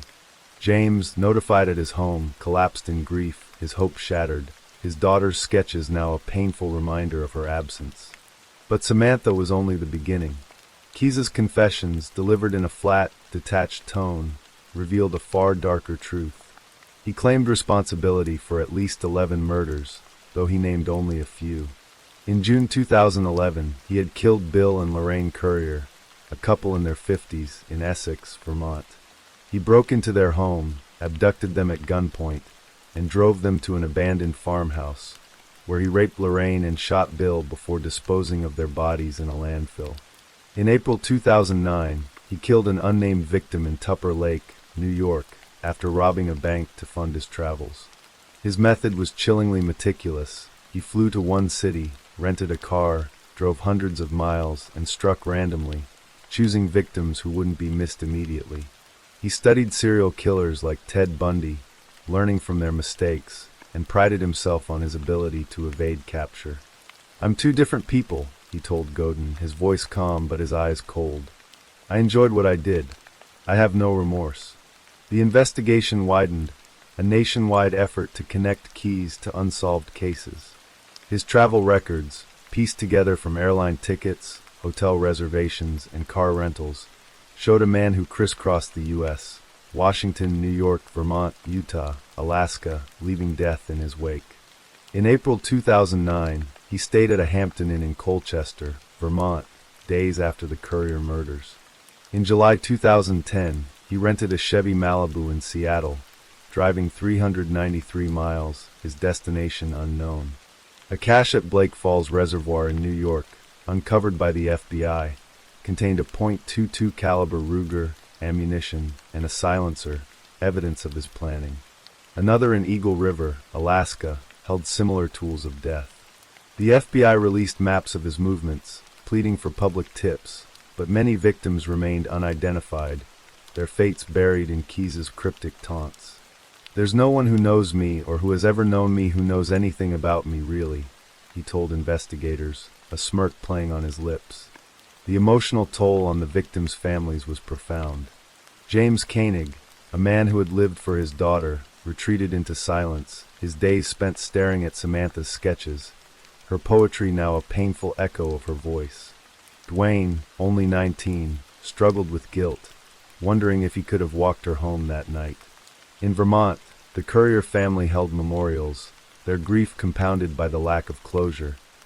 Bill and Lorraine's bodies were never found, lost in a landfill's vast expanse. Amy Courier, their daughter, spoke at a 2013 vigil, her voice trembling. They were good people taken too soon. Across the country, families of missing persons contacted the FBI, their stories eerily aligned with Keys's travels. A woman last seen in Spokane, a man missing in Utah, a hiker vanished in New York. The FBI's VICAP database, cross-referencing Keys's movements with unsolved cases, yielded no definitive matches, but the families clung to hope, their lives suspended in a purgatory of uncertainty. Keys's time in custody was brief but intense. Held in Anchorage's federal jail, he toyed with investigators, offering just enough to keep them hooked, but withholding key details. He demanded the death penalty, not out of guilt but to control his narrative, to avoid a long trial that might expose more of his secrets. He spoke of his crimes with a chilling pride, describing how he'd burn bodies, sink them in lakes, or leave them in landfills to erase evidence. But on December 2, 2012, he took matters into his own hands. Using a razor blade smuggled into his cell, he slit his wrists and strangled himself with a bedsheet, leaving behind a cryptic note smeared with his blood. The note, analyzed by the FBI, was undeciphered, its words a final taunt. His death silenced the only man who knew the full scope of his crimes, leaving investigators with more questions than answers. The aftermath was a reckoning for Anchorage. The city, unaccustomed to such horror, grappled with its vulnerability. The Common Grounds kiosk became a makeshift shrine, flowers and candles piling up in the snow, their flames flickering against the long Alaskan nights. Samantha's funeral, held in April 2012, drew hundreds, the community united in grief. James, speaking to a local reporter, his voice raw, said, "She was my light. I'll never stop looking for answers." The FBI, led by Agent Godin, continued their work, combing through Keys's caches, his travel logs, his cryptic statements. In August 2013, they released new details, including a map of his movements and a plea for information, hoping to identify his other victims. Posts on X speculated about connections to cases in Washington, New York, even Canada, but no concrete links emerged. The Guardian, in a 2013 article, noted the case's complexity. Keys's ability to evade detection for over a decade a testament to his cunning. The families of Keys's known and unknown victims bore the heaviest burden. In Anchorage, James Koenig sold his truck to fund a private investigator, his life consumed by the search for truth. Dwayne, now in his 20s, moved away, unable to face the city where Samantha was taken. In Vermont, Amy Currier planted a garden in her parents' memory, her hands trembling as she worked the soil, each flower a small act of defiance against her grief.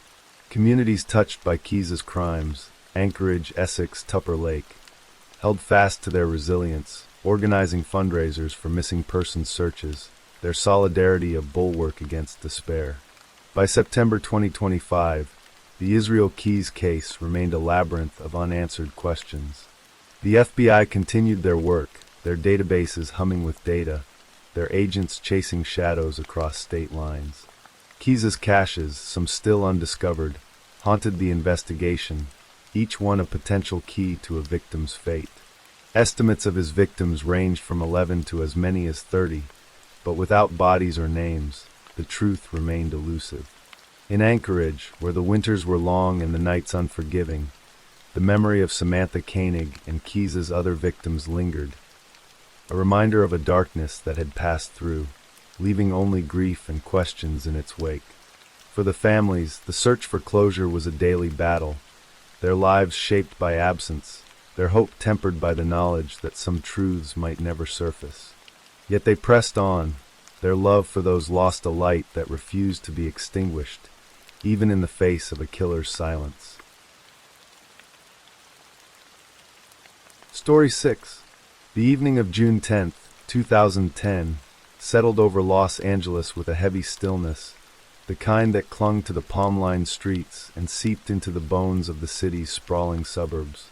In Lancaster, a desert community on the northern edge of Los Angeles County, the air was warm, carrying the faint scent of creosote and dust.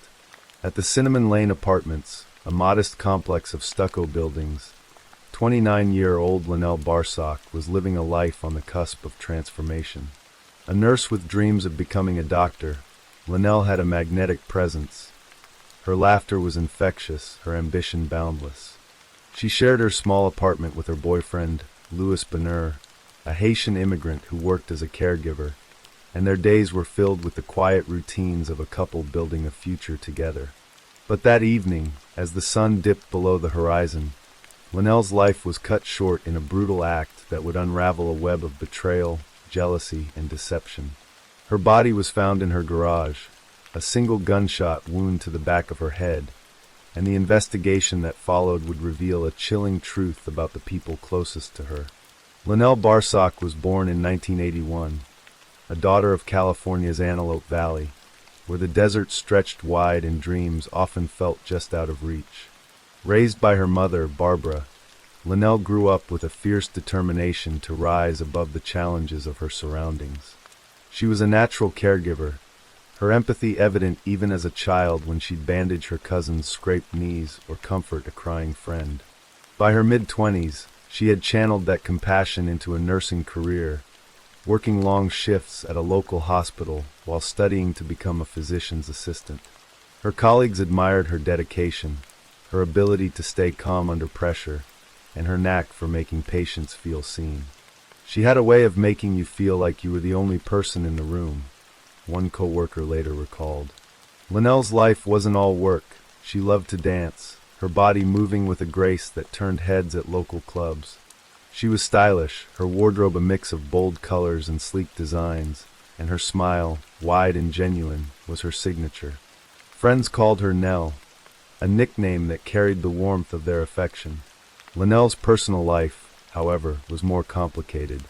Her relationship with Louis Bonheur, a 38-year-old caregiver she'd met through mutual friends, was marked by love but also tension. Louis, with his soft-spoken demeanor and Haitian accent, had come to the United States seeking a better life. He was charming, often cooking traditional Haitian dishes for Linnell, but their relationship was strained by financial pressures and differing ambitions. Linnell's drive to advance her career sometimes clashed with Louis's more modest goals, and their arguments, though rare, could be heated. Still, they shared a home at Cinnamon Lane, a two-bedroom apartment filled with Linnell's vibrant energy. Photos of her family on the walls, medical textbooks stacked on the coffee table, and a small garden she tended with care. On the evening of June 10th, Linnell was home alone, or so it seemed. Louis had left for work earlier that day, his shift at a nearby care facility keeping him away until late. Linnell's routine was predictable. She'd often spend her evenings studying or chatting with friends on the phone. But around 7 p.m., a neighbor heard a sharp sound, like a car backfiring, from the direction of Linnell's apartment. No one thought much of it. The desert was full of noises, from coyotes howling to tires screeching on the highway. It wasn't until the next morning, June 11th, that the horror came to light. Louis returned home around 8 a.m. and found Linnell's body in the garage, slumped on the concrete floor, blood pooling around her head. He called 911, his voice trembling as he told the operator, "My girlfriend, she's dead." I don't know what happened. The Los Angeles County Sheriff's Department arrived quickly, their sirens cutting through the morning calm. Deputies found Linnell with a single gunshot wound to the back of her head, the bullet fired at close range. The scene was grim, the garage a stark contrast to the life Linnell had lived. Her gardening tools neatly arranged, her car parked nearby, now a silent witness to her death. The investigation began with urgency. Detectives from the Sheriff's Homicide Bureau, led by Sergeant Robert Gray, canvassed the Cinnamon Lane apartments, interviewing neighbors and collecting evidence. The garage showed no signs of forced entry, suggesting the killer was someone Linnell knew. The single bullet wound, delivered with precision, pointed to an execution-style killing, a detail that chilled the investigators. Linnell's phone records showed no unusual activity, but her apartment was meticulously searched. A .45 caliber shell casing was found near her body, and a faint bloodstain on the bathroom floor raised questions. The bathroom appeared clean, almost too clean, as if someone had scrubbed it recently. Detectives also noted a small plastic bag in the garage, placed over Linnell's head, a detail that suggested an attempt to stage the scene or conceal evidence. Louis Bonheur was the first person of interest. As Linnell's live-in boyfriend, he was the closest to the crime, and his demeanor, calm but shaken, drew scrutiny. During questioning, Louis recounted his movements. He'd been at work until 7 a.m., then stopped for coffee before returning home. His alibi was corroborated by his employer, but detectives pressed him on the state of their relationship. Louis admitted to occasional arguments, but insisted he loved Linnell and would never harm her. "She was my everything," he said, his eyes welling with tears. Yet something about his story felt rehearsed, and investigators kept him under watch. They also looked into Linnell's social circle, interviewing friends and co-workers. One name kept surfacing: Linnell Barsock, a 26-year-old woman who shared a striking similarity with Linnell, not just in name, but in appearance and ambition. Linnell, a recent transplant to Lancaster, had become close to Linnell, their friendship blossoming over shared dreams of success in the medical field. Linnell Barsock was an enigma. Born in Oakland, she had moved to Lancaster to escape a troubled past, including a string of failed relationships and financial struggles. She worked as a medical assistant and was studying to become a nurse, mirroring Linnell's path. The two women had met at a community event, their shared name sparking laughter and an instant bond. They spent hours together, discussing their careers, their love lives, and their plans for the future. Linnell was vivacious, with a quick wit and a penchant for drama, but friends noticed a competitive edge in her relationship with Linnell. She wanted what Nell had, one friend later told police. The job, the boyfriend, the life. Linnell's own relationship with a man named Stephen was rocky, and she often confided in Linnell about her frustrations. Detectives learned that Linnell had visited Linnell's apartment frequently, including the day before her death. Her familiarity with the apartment, and with Linnell's routines, made her a person of interest. As the investigation deepened, forensic evidence began to tell a story. The .45 caliber shell casing matched a gun registered to Linnell Barsock, a discovery that shifted the focus. Detectives obtained a warrant to search Linnell's apartment, a small unit a few miles from Cinnamon Lane. There they found cleaning supplies, including bleach, and a pair of gloves with traces of blood. DNA testing confirmed the blood belonged to Linnell. More damning was Linnell's car, a blue sedan parked outside her apartment. Inside, investigators found a small amount of blood in the trunk, also matching Linnell's DNA. Confronted with the evidence, Linnell's story unraveled. She claimed she hadn't seen Linnell in days, but cell phone records placed her near Cinnamon Lane on the evening of June 10th. A neighbor's security camera captured her car pulling into the complex around 6:30 p.m., just before the gunshot was heard. Under intense questioning, Linnell broke. On June 15, 2010, she confessed to killing Linnell Barsock. Her motive was a toxic blend of jealousy and rage. Linnell admitted she envied Linnell's success, her stable relationship with Lewis, and her clear path to a better life.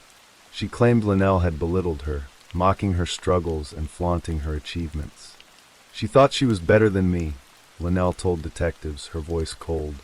On the evening of June 10th, Linnell said she visited Linnell's apartment under the pretense of catching up. An argument erupted, though Linnell's account of what sparked it was vague. She said Linnell had turned her back, and in a moment of fury, Linnell grabbed her .45 caliber handgun and shot her in the head. Panicked, she dragged Linnell's body to the garage, placed a plastic bag over her head to contain the blood, and cleaned the bathroom where the shooting occurred. She then drove home, hiding the gun and scrubbing her car to remove evidence. The confession was chilling, but detectives suspected Linnell wasn't telling the whole truth. The precision of the gunshot and the staging of the scene suggested premeditation, not a spontaneous act. They dug deeper, uncovering text messages between Linnell and Louis Bonheur. The messages, sent in the days leading up to the murder, revealed a flirtation that bordered on obsession. Linnell had sent Louis suggestive photos, and he'd responded with cautious interest. Detectives theorized that Linnell's jealousy extended to Linnell's relationship with Louis, and she may have seen killing Linnell as a way to eliminate her rival. Louis, when confronted, denied any romantic involvement with Linnell, but his evasive answers raised doubts. The prosecution later argued that Linnell's motive was twofold: envy of Linnell's success and a desire to claim Louis for herself. Linnell Barsock was arrested and charged with first-degree murder. The trial, held at the Los Angeles County Superior Court in early 2011, was a spectacle that gripped Lancaster. The prosecution, led by Deputy District Attorney John Lewin, painted Linnell as a calculating killer driven by envy and obsession. They presented the forensic evidence: the blood in her car, the gun, the cleaned bathroom, and Linnell's own confession. Lewin emphasized the betrayal at the heart of the case.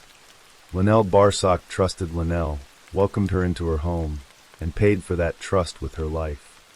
The defense, led by Public Defender Maria Alvarez, argued that Linnell acted in a moment of emotional distress, provoked by Linnell's alleged taunts. They portrayed Linnell as a woman struggling with mental health issues, her life unraveling under the weight of comparison to Linnell. This was not a planned murder, Alvarez told the jury. It was a tragic moment of weakness.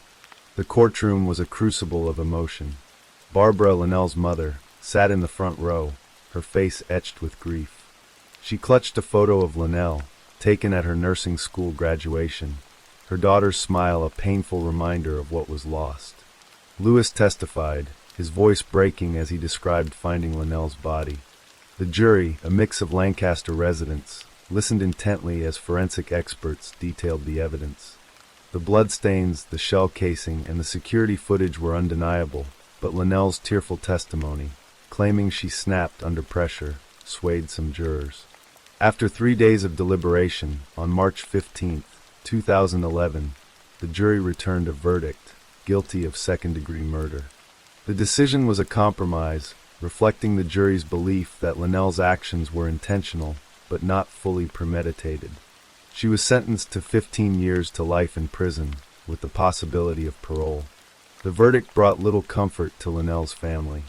Barbara spoke outside the courthouse, her voice steady despite her pain. My daughter was a light in this world. She wanted to heal people, to make a difference. That woman took her from us, and no sentence can bring her back. Friends and co-workers organized a vigil at Cinnamon Lane, lighting candles and sharing stories of Linnell's kindness. The Antelope Valley mourned, its tight-knit community shaken by the loss of one of its own. Lewis moved away, unable to stay in the apartment where Linnell died. Rumors swirled that he'd known more about Linnell's feelings than he admitted, but no charges were ever filed against him. Linnell Barsock's conviction did little to quell the questions that lingered. Why had she turned on her friend so violently? Was it truly jealousy, or was there a deeper darkness at play? Her prison letters, later obtained by a local reporter, revealed a woman grappling with regret, but also defiance. "I didn't mean for it to happen," she wrote, "but Nell pushed me too far." The case became a cautionary tale in Lancaster, a reminder of how envy could fester into something deadly. Community leaders called for better mental health resources, pointing to Linnell's untreated struggles as a factor in the tragedy. In the years since, Linnell's memory endures. Barbara established a scholarship in her daughter's name, supporting aspiring nurses in the Antelope Valley. The Cinnamon Lane apartments, once a place of tragedy, have been renovated, but residents still speak of Linnell in hushed tones, her story a ghost that lingers. Linnell remains in prison, her parole hearings a point of contention for Linnell's family, who attend each one to ensure she serves her full sentence. The case, though faded from headlines, remains a wound for those who knew Linnell, a reminder of a life cut short, a dream unfulfilled, and a community forever changed by the cost of betrayal.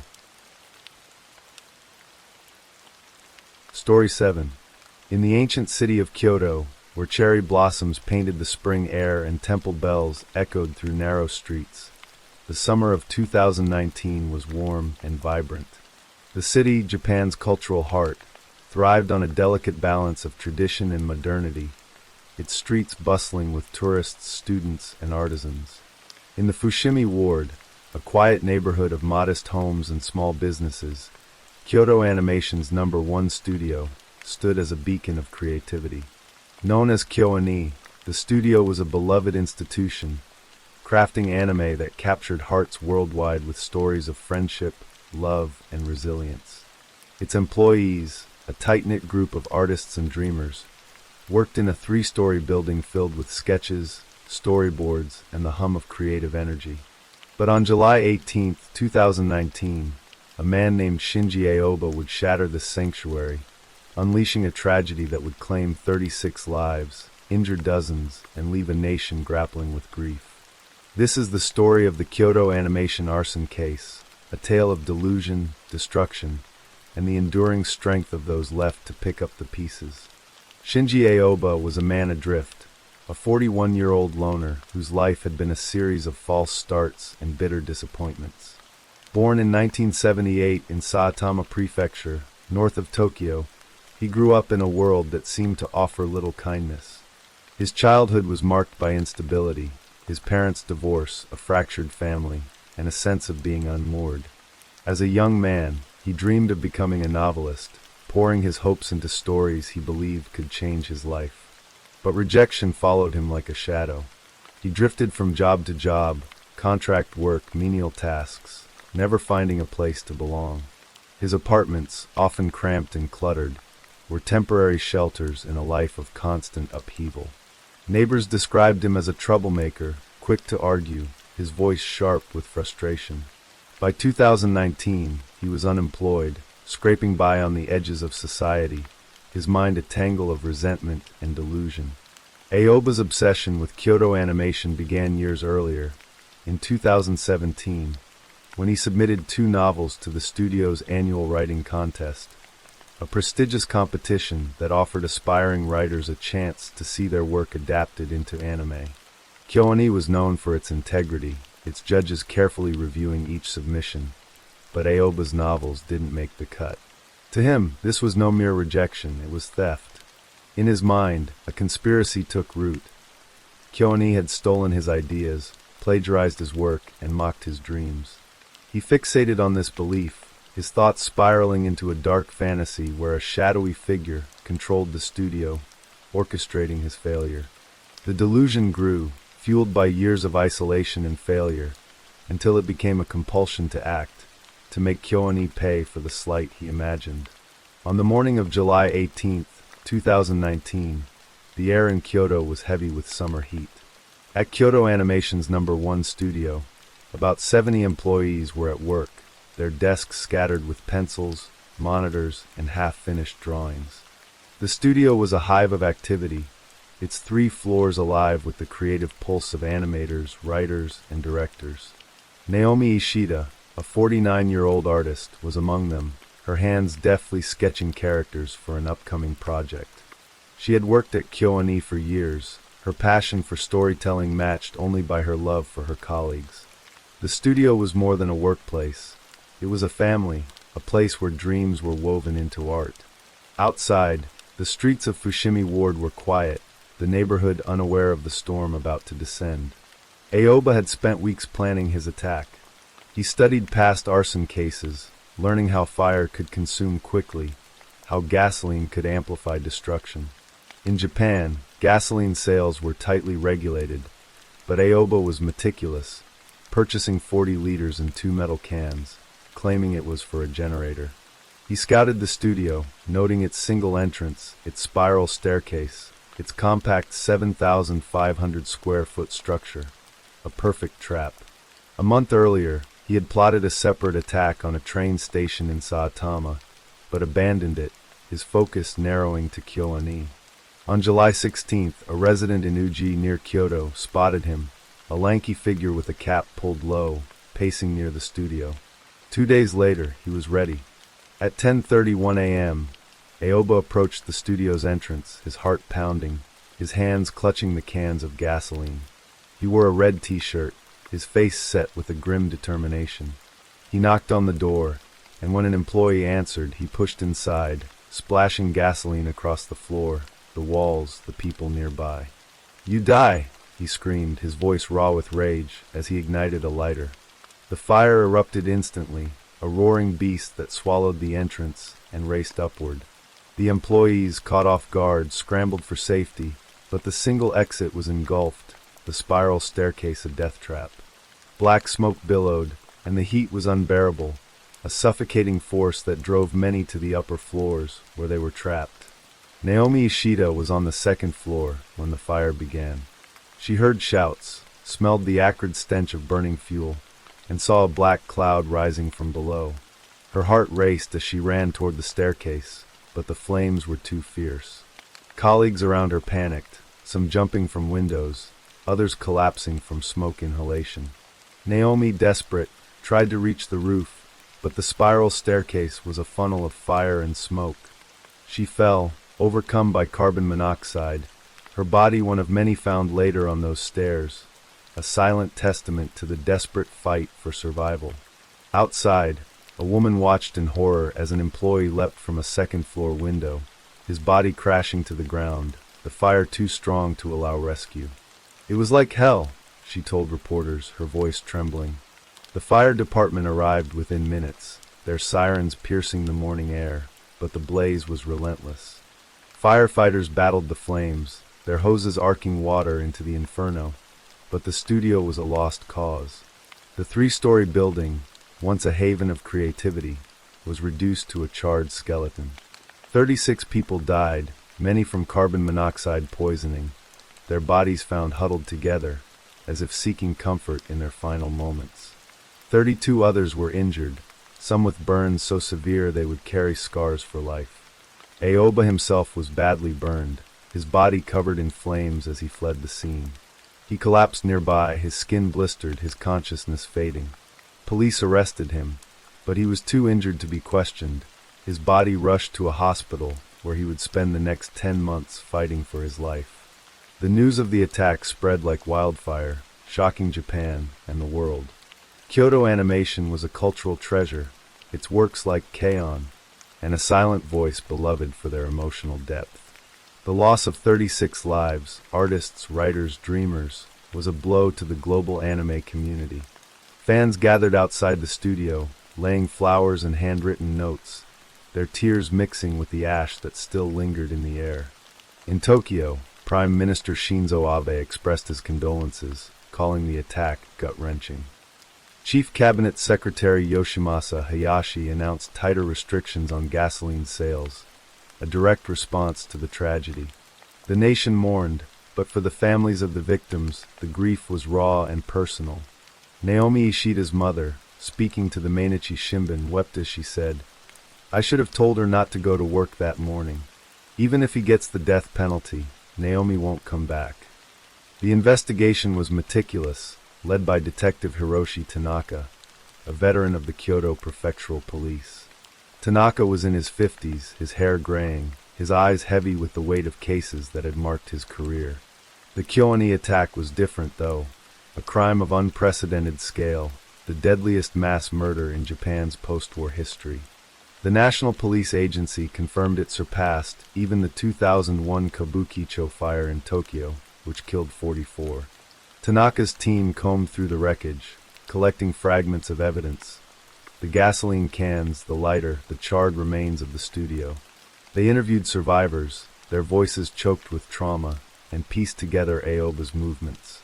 The CCTV footage from Uji, grainy but unmistakable, showed him near the studio days before the attack, his intent clear. Aoba's recovery was slow, his body ravaged by burns covering 90% of his skin.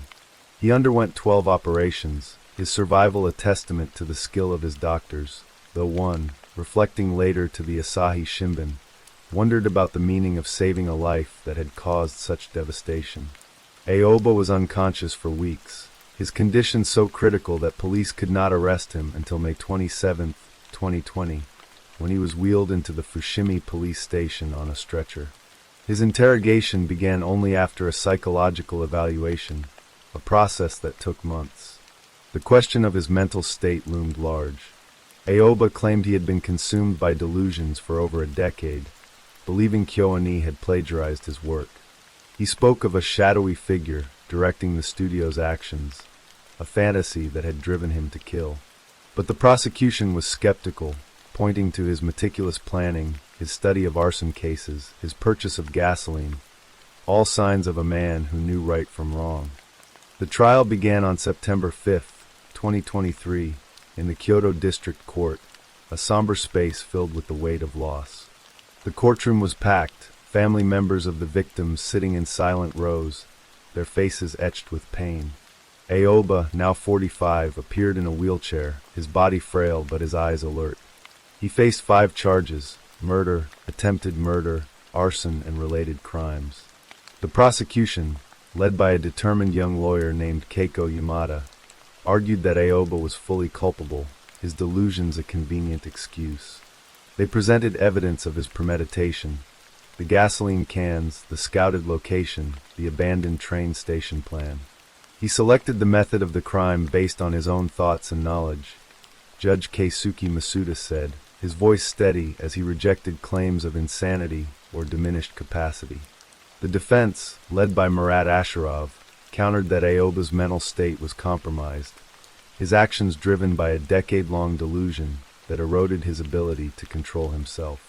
They pleaded for leniency, even acquittal, but their arguments faltered against the weight of the evidence. The trial was a public spectacle, with lines forming for tickets to the hearings. About 80 people, including survivors and victims' families, gave statements, their words a tapestry of grief and resilience. 19 of the 36 victims' names were withheld, a gesture of respect for their families' privacy, but their stories were told. Naomi Ishida, who dreamed of directing her own anime, a young animator who had just joined Kyoani, a writer who left behind a notebook of unfinished stories. One family member, a father whose son died, spoke of Aoba's lack of remorse, his self-centered justifications. But in a later interview with the Asahi Shimbun, he softened, moved by Aoba's claim that he wanted to speak out to prevent future crimes. "There are words only he can express," the father said, his voice heavy with conflicted hope. On January 25, 2024, the court delivered its verdict. Judge Masuda, his tone grave, sentenced Aoba to death by hanging, a punishment reserved for Japan's most heinous crimes. The courtroom was silent, save for a single sob from a family member. Aoba, his face unreadable, said little, but later told the Asahi Shimbun, "I seriously accept the verdict." He admitted to feeling shock at the sentence, but insisted he wanted to appeal. Not to escape punishment, but to speak more about his crime, to leave lessons for others. The prosecution had sought the death penalty, and the court agreed, citing the indescribable pain inflicted on the victims and their families. The attack, Masuda said, had turned the studio into hell, a phrase that echoed in news reports across Japan. The defense filed an appeal with the Osaka High Court, arguing that the Kyoto court had misjudged Aoba's mental state and questioning the constitutionality of the death penalty. But on January 27, 2025, Aoba overruled his lawyers, withdrawing the appeal himself. The decision stunned the court, finalizing his death sentence. His lawyer, Asherov, attempted to nullify the withdrawal, but as of early 2025, no further action had been taken. Japan's death row, with 107 inmates as of December 2024, operated in secrecy, prisoners informed of their execution only hours before. Aoba's fate was sealed, though the date of his hanging remained unknown, a shadow hanging over his final days. For the survivors and families, the verdict brought little closure. Kyoto Animation released a statement, their words laced with pain. "There is not the slightest change in the chagrin we feel. Our souls feel nothing but pain." The studio, rebuilt in a new location, continued its work, a testament to its resilience. Fans worldwide raised millions to support KyoAni's recovery, their love for the studio undimmed. Detective Tanaka, nearing retirement, visited the site of the old studio, now a vacant lot, and laid a flower where the entrance once stood. He thought of Naomi Ishida, of the 36 lives lost, and of the justice that had come too late to heal. Kyoto, with its temples and rivers, carried on, but the scars of July 18, 2019, remained, a reminder of the fragility of safety and the enduring power of art to mend broken hearts.